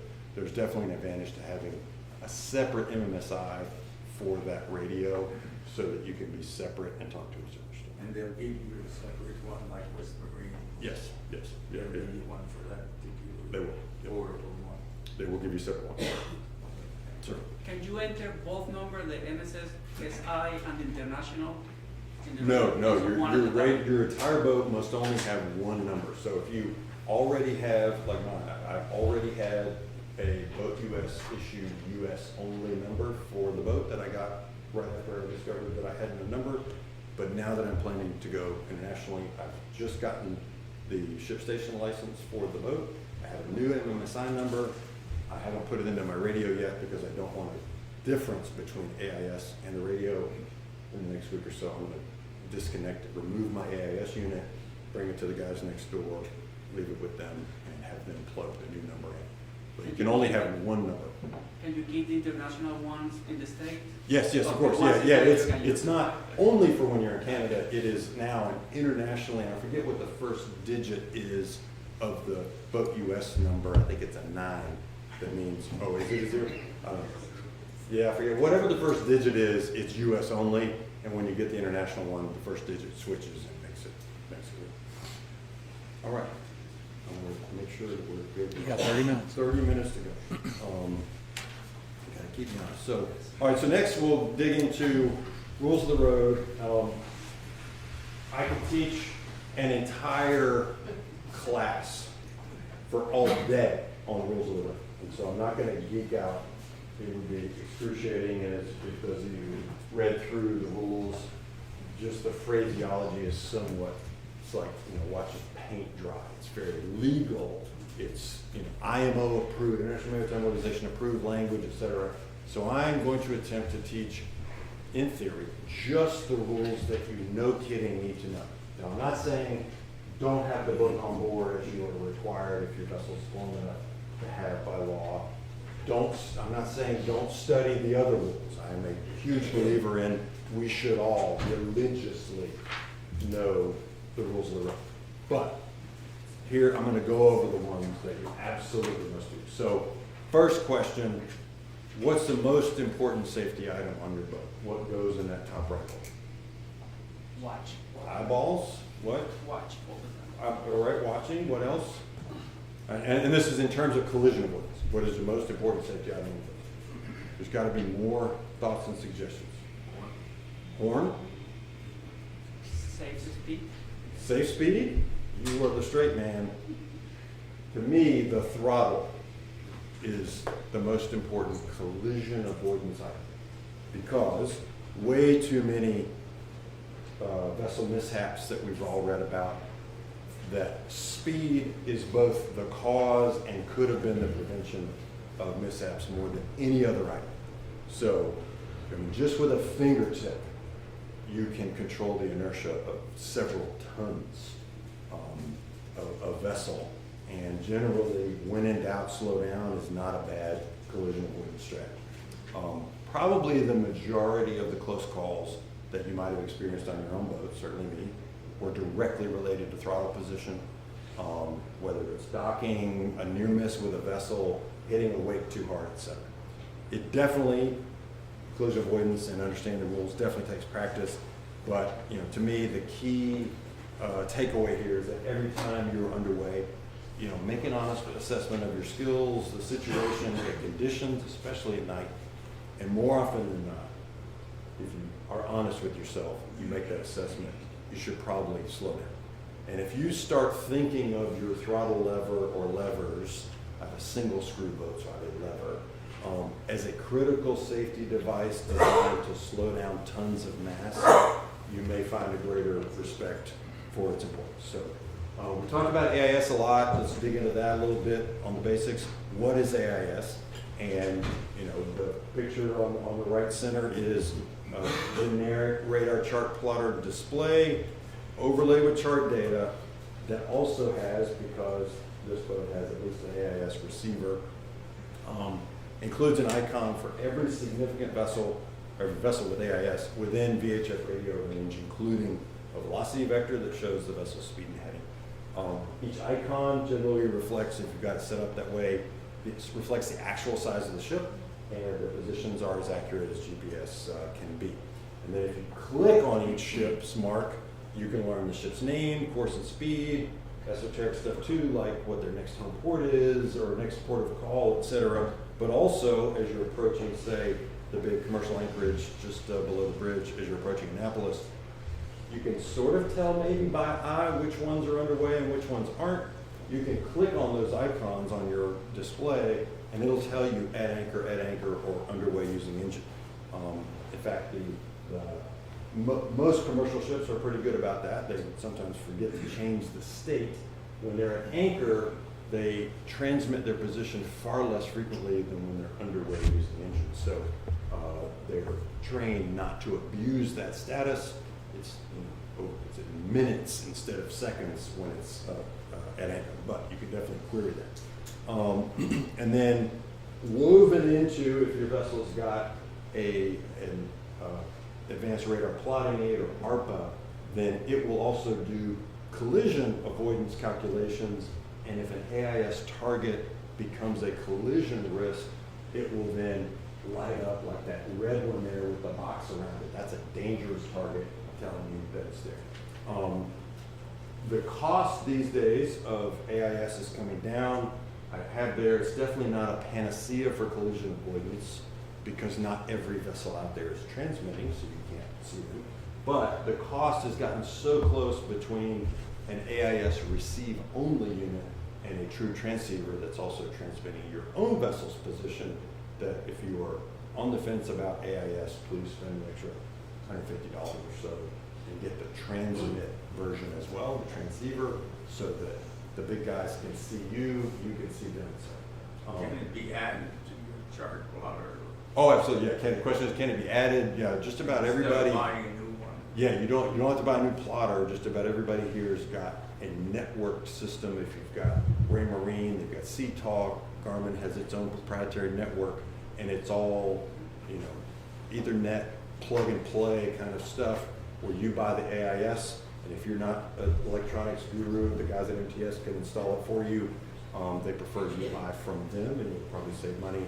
But they just plug your AIS into the network, and now AIS, the radio, and the chart plotter are all woven together so that you can see. And depending on the system, you can frequently click the vessel and you want to talk to them, and their DSC is available. You can do a digital call directly to them.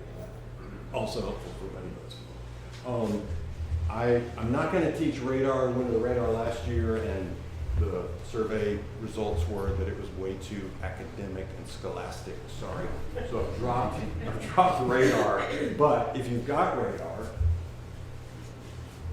very few in this room are capable of properly tuning their radar. So trust the gear, and the auto filters and auto settings are all excellent on modern radars. But I'm a big believer in use it all the time, not just when the day the fog rolls in and now you're starting to get used to it, because you got to get used to what targets look like. The little blips that are moving, you've got to, you start to correlate what's on the radar and that small powerboat over there, and it's zipping across. Practicing in daytime in calm conditions is the key to becoming an expert user. Big fan by the rules of not just navigation lights on after sunset, but any conditions that restrict the visibility, mist, fog, haze, etc. Just turn them on. No extra points for driving around without your lights on. I believe a big visual aid. A lot of folks said your eyeballs are the key. Binoculars very effective. Spotlight, not from a collision avoidance standpoint, but is effective, say, in Western rivers or elsewhere, to briefly draw attention to yourself. It will destroy your night vision, so I'm absolutely not saying you should steam around with any other lights on, because that will confuse other mariners about your lights. And then radar reflectors, I've got a powerboat with a big aluminum mast with all my stuff on it, but most of, all my superstructure is fiberglass and glass. I still do not provide a great radar return like an aluminum or steel vessel. And so I've got two vertically aligned radar reflectors on the wires that support my mast. You see a lot on sailboats. One note, if you do buy those vertical tubular ones, they only work in vertical polarization. I see them a lot on sailboats where they've been attached to the aft stay, which is at an angle, it will not reflect effectively. They've got to be vertical. And then night vision's expensive, but Ionics makes a really nice starlight scope. It's very affordable. I've got one, and it truly turns nighttime into day. It's color. You can take pictures with it. You can take video with it. But especially for like entering and anchorage, if you did voyage planning such that you're around after dark, which I'm not a fan of, but sometimes it happens. It's very effective. I wouldn't use it as a primary watch to anything, but check out Ionics, IONYX, I believe. Again, affordable, but it's not night vision, but it gathers available light. It works on 90% of the nighttime conditions. So, I never use night vision. We have crab pots here in the Chesapeake. Oh, yeah. Can they see the crab pots? oh, absolutely. Oh, yeah. The Ionics is remarkable, and it's color. You can see. I mean, it's like daylight. It's amazing. Now, of course, it is destroying your night vision. So, if there's multiple people on watch and you've got an impeccably dark bridge, the red light thing has been proven in the test. Red light ruins your night vision a little less than white light. When underway at night, if you don't need right then to read a chart, keep the red lights off, keep all unnecessary lights covered, and if you've got some crazy bright multifunction display chart plotter, turn it way down, even get a little black cloth, put it in night mode. Even in night mode, it's still transmitting white light to your eyeballs and ruining your night vision. Remember, one best thing besides the throttle is your eyeball. So collision avoidance, learn the rules. When in doubt, and I've got the rule numbers here, but say speed, that was talked about as a key thing. Determine risk of collision, we'll get to that in a second. Constant bearing, decreasing range. The lookout is essential. That's you paying attention, looking out the window. Don't get obsessed on your screen here. And I'm going into these at levels that clearly I would not do if I was prepping you to take a license exam. But the maneuvers here, the words right of way don't exist in the book. They shouldn't exist in your mind. You're either the stand-on vessel who's obligated by the rules to maintain course and speed, or you're the giveaway vessel who's obligated by the rules to turn away and avoid the vessel who is stand-on. Generally, you will be turning to the right to avoid that collision. The little phrase, left is never right, or left is never correct, is a great example. At our last class, maybe it was last year, someone talked about, they're like, man, I was in the channel, heading to Baltimore, and God, this ship came so close to me, I've got just as much right to use the channel as they do. No, you do not. Channel 9, you shall not impede the passage of a vessel that can only navigate safely in the channel. Certainly going to Baltimore by zipping down the red and green buoys is a convenient way to get there. The buoys are just as helpful as a guide if you steam just outside of the buoys. Then you'll only be in 46 feet of water instead of 60. Sir, do you have a question? Okay. And then, by the rules too, those who shall not, and they must stay out, are anybody less than 65.6 feet. The guy next door, by the rules, the one in the harbor here, has the right to be there, and no sailing vessels in the channel. Now, of course, you might think that breaks your heart. It's like, wait, what's the discrimination against sailboats? This is vessels that are under sail. When you are sailing, you are not authorized to be in the ship channel. You can cross it, but tacking back and forth, like going through the C&D Canal, there is no speed restriction, but you cannot be under sail because they don't want vessels tacking back and forth. And then a U.S. only Great Lakes, Western River, and basically do the Great Loop, it is a U.S. only inland rule that the vessel going downstream with the current behind them that can't maneuver as well has that's the only place in the book that right-of-way is used on the Western Rivers. Does not apply in the Chesapeake, doesn't apply at Kent Narrows, etc. However, there is case law from 1952 that codifies that the person going downstream with the current behind them should be, basically they still use the phrase, they're the burdened vessel. And so even in the Chesapeake, it is that case law that's going to burn you, and it's just not courteous to be, if you've got the current on your bow, you've got tons of maneuverability. CBDR, here's the example where if you were to shoot a bearing with a hand bearing compass or click on them on the radar a few times, this ship is on a constant bearing from you to the ship, but its range is decreasing. And that is Mr. Mackey there, if you know South Park, who says, CBDR is bad, okay? That's a bad thing to do. So even if you're not shooting over your own compass, nice big compass right in front of the helm, you can also, as long as you make an effort to stand in the exact same spot at the helm, and you use, you know, a stanchion of your bridge window or one of the poles holding up the bimini top as your guarantee of a bearing, and you haven't changed course, you're on autopilot, and that vessel hasn't moved in relationship to that section of the window, then that's constant bearing. And if they're getting bigger, then you are going to collide. And in this case, if the vessel's to starboard, you would see his red running light, therefore you're the giveaway vessel, you need to come around. Question? Really quick, so back to the sailing in the channel. Yeah. You have sailing in the channel. Do you mean just the shipping channel or any channel? Well, any channel that, and the key is, If you live in Annapolis and, you know, they put their sails up and. oh yeah, there's As only, soon as they come out of the. yeah, here in the Chesapeake, there's only one channel, and it is the big, gigantic red and green buoys that go from Norfolk all the way to Baltimore, as well as the separate legs that go up to the C&D Canal. But the key is, it's not so much, you can't sail in the channel, it's that sailing, a vessel under sail cannot impede the passage of a ship that needs to be in the channel. And so that doesn't apply to, you know, my boat crossing the channel. We'll get into the pecking order in a minute.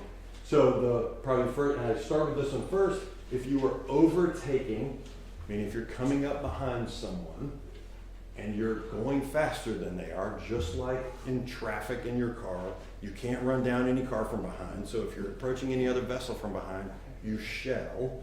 The book is filled with shells and shoulds. Anytime it says shall, that's an absolute. You shall keep out of the way. And of note, you'll see the diagram of the red, green, and white stern light. By design, in the book, it says if you are approaching a vessel at greater than 112.5 degrees abaft of the beam. That's a mouthful. It's the exact same arc of visibility of the white stern light. So if you're in doubt and you're approaching them at night, it's crystal clear. You can only see the white stern light, therefore you're overtaking.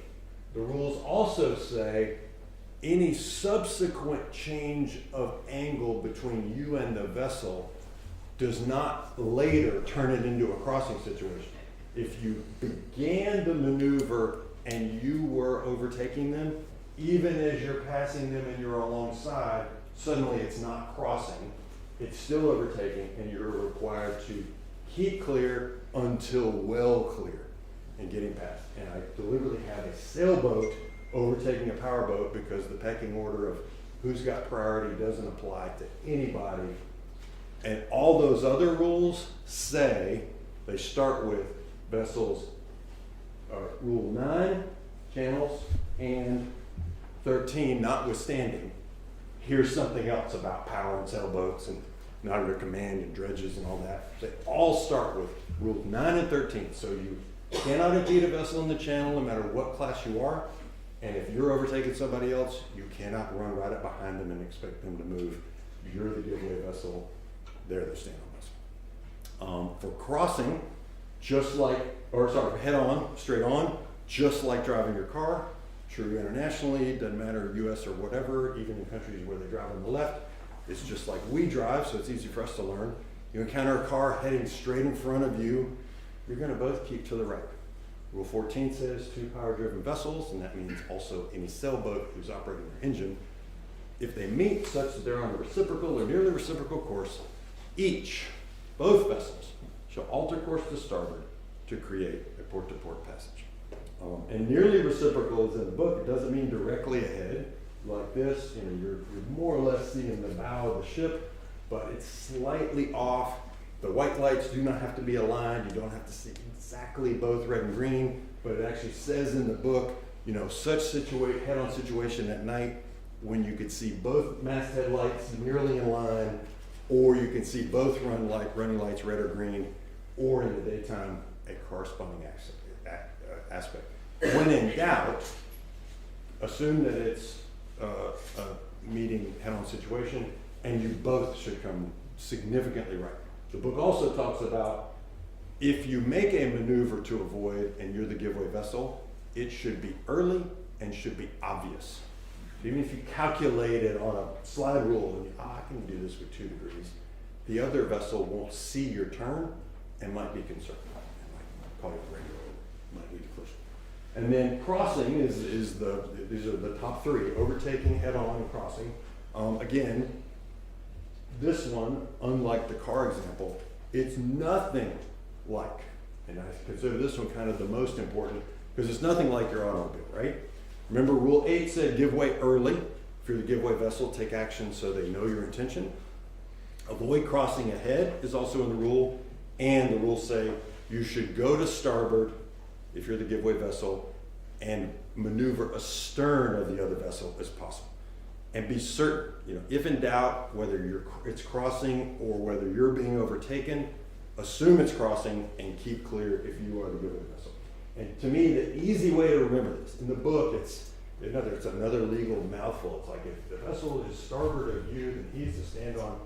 Think of it at night. Everybody, I think, is comfortable with the idea that the red light is on the port side. Red, left, and port are all small, tiny numbers. Right, green, and starboard have more letters. They're all on the right side. So if at night you look out in a crossing situation and you see the red light on the other vessel, just like in the traffic world, red means stop. That means you're the giveaway vessel. If it's not nighttime, imagine as you see that vessel crossing in the daytime, if this was night, what color would I be seeing? I'm looking at his port bow. I would see a red light, therefore I'm the giveaway vessel. If you're on the vessel at the top, you look out, and as you're approaching from off the screen, you see this vessel's green light. And so it's like, oh, green means go. I'm the stand-on vessel. I should maintain course and speed per the rules. If you both start maneuvering, this is the dangerous piece where if you're the stand-on vessel and you don't do what the rules say I should expect of you, and you do something squirrely like make a turn or change your speed, then I get confused and that adds to risk of collision. So action, and then finally in the rules it does say, even if you're the stand-on vessel, it says if action by the giveaway vessel alone isn't enough to avoid collision, then you are required, kind of at the last minute, to maneuver, then you're required to do so. But generally, unless you get really close and you're the stand-on vessel, you should maintain course and speed. And then here's some. Yeah, if you're the stand-on vessel, the vessel at the top of the screen, and you see green in my book. If you're the stand-on vessel in a crossing situation, you should maintain course and speed. I'm depending on you to do that. So I can come right a little bit and duck under your stern, sir. In your head-on situation, if you're not perfectly head-on, turning to the right would force you to cross their bow. Correct. If you were not, I mean, this one is probably 2 or 3 degrees on this vessel's starboard bow. The rules say if you're going to come right early and come right significantly. He might have to come right 1 or 2 degrees. If you're seeing a lot of this vessel's starboard bow, then it's crossing. This is probably as close to head-on as I would call it if you're seeing any more of the starboard than it is crossing. And then you could just say, well, click or port. But you're right, and I've got that specifically in there because if you're not quite sure and you're taking action early enough, then zip across. But great question about, now we're back to the channel, Rule 9 and 13 notwithstanding, you should never come right and enter the channel and cross it to comply with the crossing rule of the road, because it starts with channels and overtaking notwithstanding, 9 and 13 notwithstanding. You can't get into the channel if you don't need to be. And then the reminder too, the merchant ships, they can't stop. They're doing typically 16 to 18 knots in the bay, They have not switched to the finer fuel that they use when they get right into Baltimore that gives them much better control. They're burning on thick, almost gelatinous fuel, and when they go all back emergency, it takes them at 18 knots probably 2 miles to stop. So don't cross. If you're that close and you see somebody in the channel, do not cross the channel. Stay outside until they're well clear. And then here's some collision avoidance myths. The word rights are not in there. A sailboat under power, even if they're motor sailing and you can see the water squirting out the back, they're a power boat by the rules. Sailboats must still keep out of the way of other restricted vessels. We already talked about the channel. If the sailboat is less than 66 feet, there are very few of those here in the marina. You cannot mess around in the channel while sailing. And then of course we already went over overtaking. And then certainly my personal pet peeve here on the Chesapeake, and bless their little hearts, the good old boys who fish around here, your rockfish is really important to you, I understand. But the rule is specific. You must have nets, lines, or trawls that restrict your maneuverability. The little brightly painted yellow planers do not. I don't care what they cost you. They do not restrict your visibility. You can stop your engines and turn on a dime at any point with that. Half a dozen lines in the water do not restrict your visibility. Paying customers on a headboat, fishing the bottom, does not restrict your visibility. The only thing around here, if their permits allow, is crabbers picking up and dropping traps. The guys who are picking up the crabs one at a time on the line, they do not qualify, and they don't believe that. But sadly, there's a lot of yahoos who don't even buy the book. They hear the lore of, yeah man, if you're fishing, you got the right of way. Well, there's no right of way. Again, I'm from Tennessee, I can use that accent. There is no right of way in the book. There's responsibilities, and you have to be a commercial fishing vessel in this category. Yes, the law of gross tonnage does not exist. The rules are clear all about who's in the channel and not. Talked about ships going quickly, and paddlecraft do not have special privileges. They're not. They're under the vessel under oars section, and they must comply with the same head-on crossing channels, etc. So if you're a stand-up paddleboarder like me, you are not protected while you're out there with those of us. Finally, we get into the rules of the road pecking order, and it's all about the maneuverability. When in doubt, it's like, God, do I remember this to do? It's like, if you're a power boat, you are right at the bottom. You're the most maneuverable. You're not a seaplane, but you're the most maneuverable on the list. Therefore, you've got to keep out of the way of every one of these other categories. It's all about maneuverability. Again, all the prescribed responsibilities between these vessels starts with notwithstanding Rule 9, narrow channels, and rule overtaking. It also includes traffic separation schemes, but that's in the weeds. These rules do not mention except where rules head-on and crossing apply. So that means unless one of these vessels on the list that's above you on the list is overtaking you, then you have to maneuver to avoid them, whether they're on your port side, your starboard side, or dead ahead, etc. You must keep clear. The ones that you are most likely to encounter are the ones that I've got in bold. The green box covers everybody here. Not under command, something's wrong with that vessel. You'll know it with lots of radio traffic, or you're going to see flames on the vessel or something like that. Restricted ability to maneuver only applies to the vessels that are authorized to claim this status. And the nature of her work is the key. We'll dive deeper into that in the next slide. Fishing again means commercial work, the requirement that the gear restricts their visibility. To qualify under the sailboat category, you must be under sail only with your engine not in operation. That there's no restriction for an auxiliary powered sailboat. It just means the engine cannot be running. If it is, you become a power boat, and power boats are essentially at the bottom. So you've got to keep clear of everybody above you. The Unicorn, the wing and ground effect vehicle, they're very rare. I've only seen one underway up in Newport, Rhode Island many years ago, and then the guy finally crashed it. And that's it. Okay, sorry, next slide. Getting close to the end, and I'm just about out of time. So A deeper dive into the two that you will most likely encounter. Restricted ability to maneuver will display ball, diamond, ball in the daytime, or red, white, red. Again, the work is the key. Buoy tender, servicing a buoy, etc. At night, you're going to see the red, white, red, and then very likely you could see a dredge. And so here's a daytime view of the dredge. Here's the nighttime view, and the memory aid of. Oh, and I forgot the memory aid of the only new reels catch fish, so purchase some weekly. That's the first level of every one of those.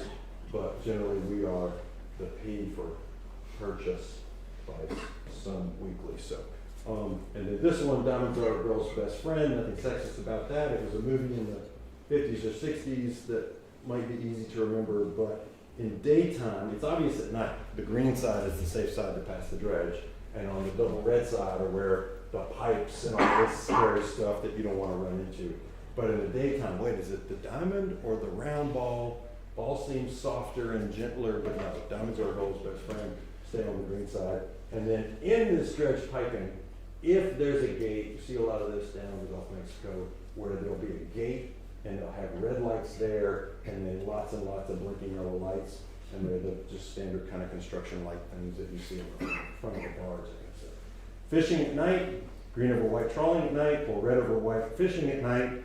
Esoterics on the difference between them, but you might see those underway, and at night it's pretty obvious. Now in the daytime, this little symbol is sometimes kind of hard to see in the rigging, and then this fishing vessel at night with a big bright light while they're working almost completely obscures the whatever red over white light. So if you see a ton of working happening, it's probably a fishing vessel working or trawling nets, just to steer clear.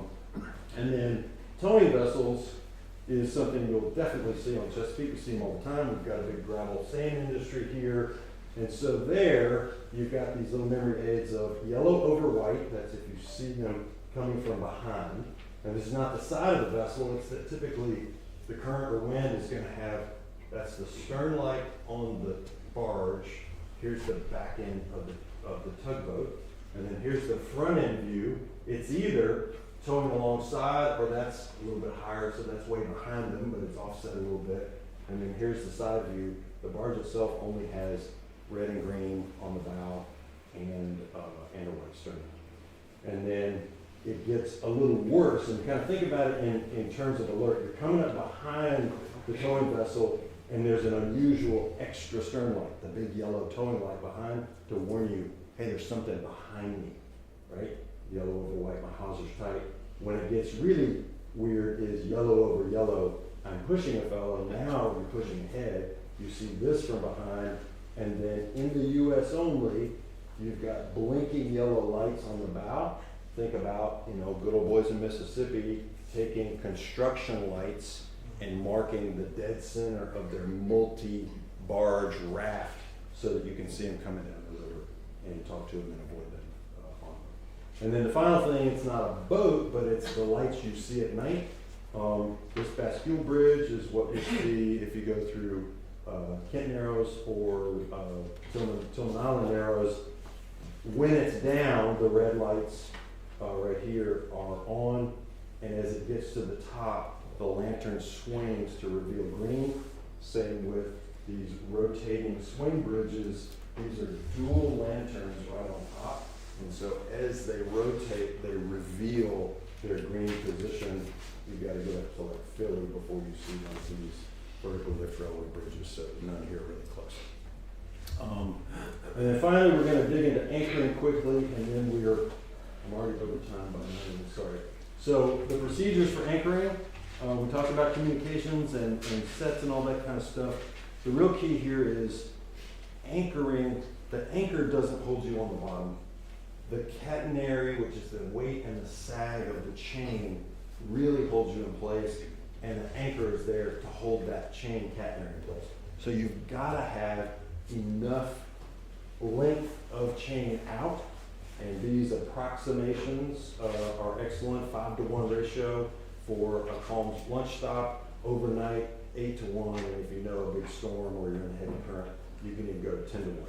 And please note that that is measured from not the depth of water, it's because it's all about the angle that you're creating here.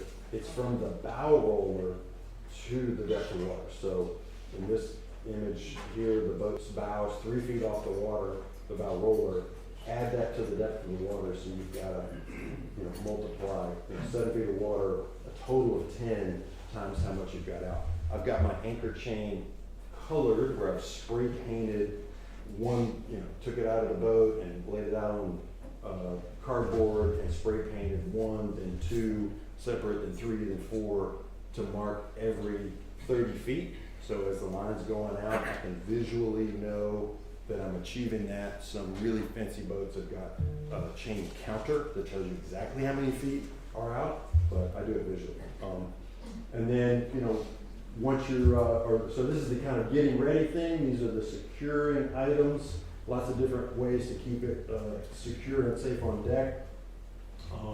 Lots of debate out there about the value of a swivel, but you've got to be sure that you've got a little extra chain between your swivel and the anchor so that you don't put the swivel under an unusual load and hurt it. Lots of different options of chain and line combo. Many boats have got a mix. When we first bought our boat, we had like 15 feet of chain and 300 feet of nylon line. That might work in the Chesapeake. I always put enough line out that I've never dragged.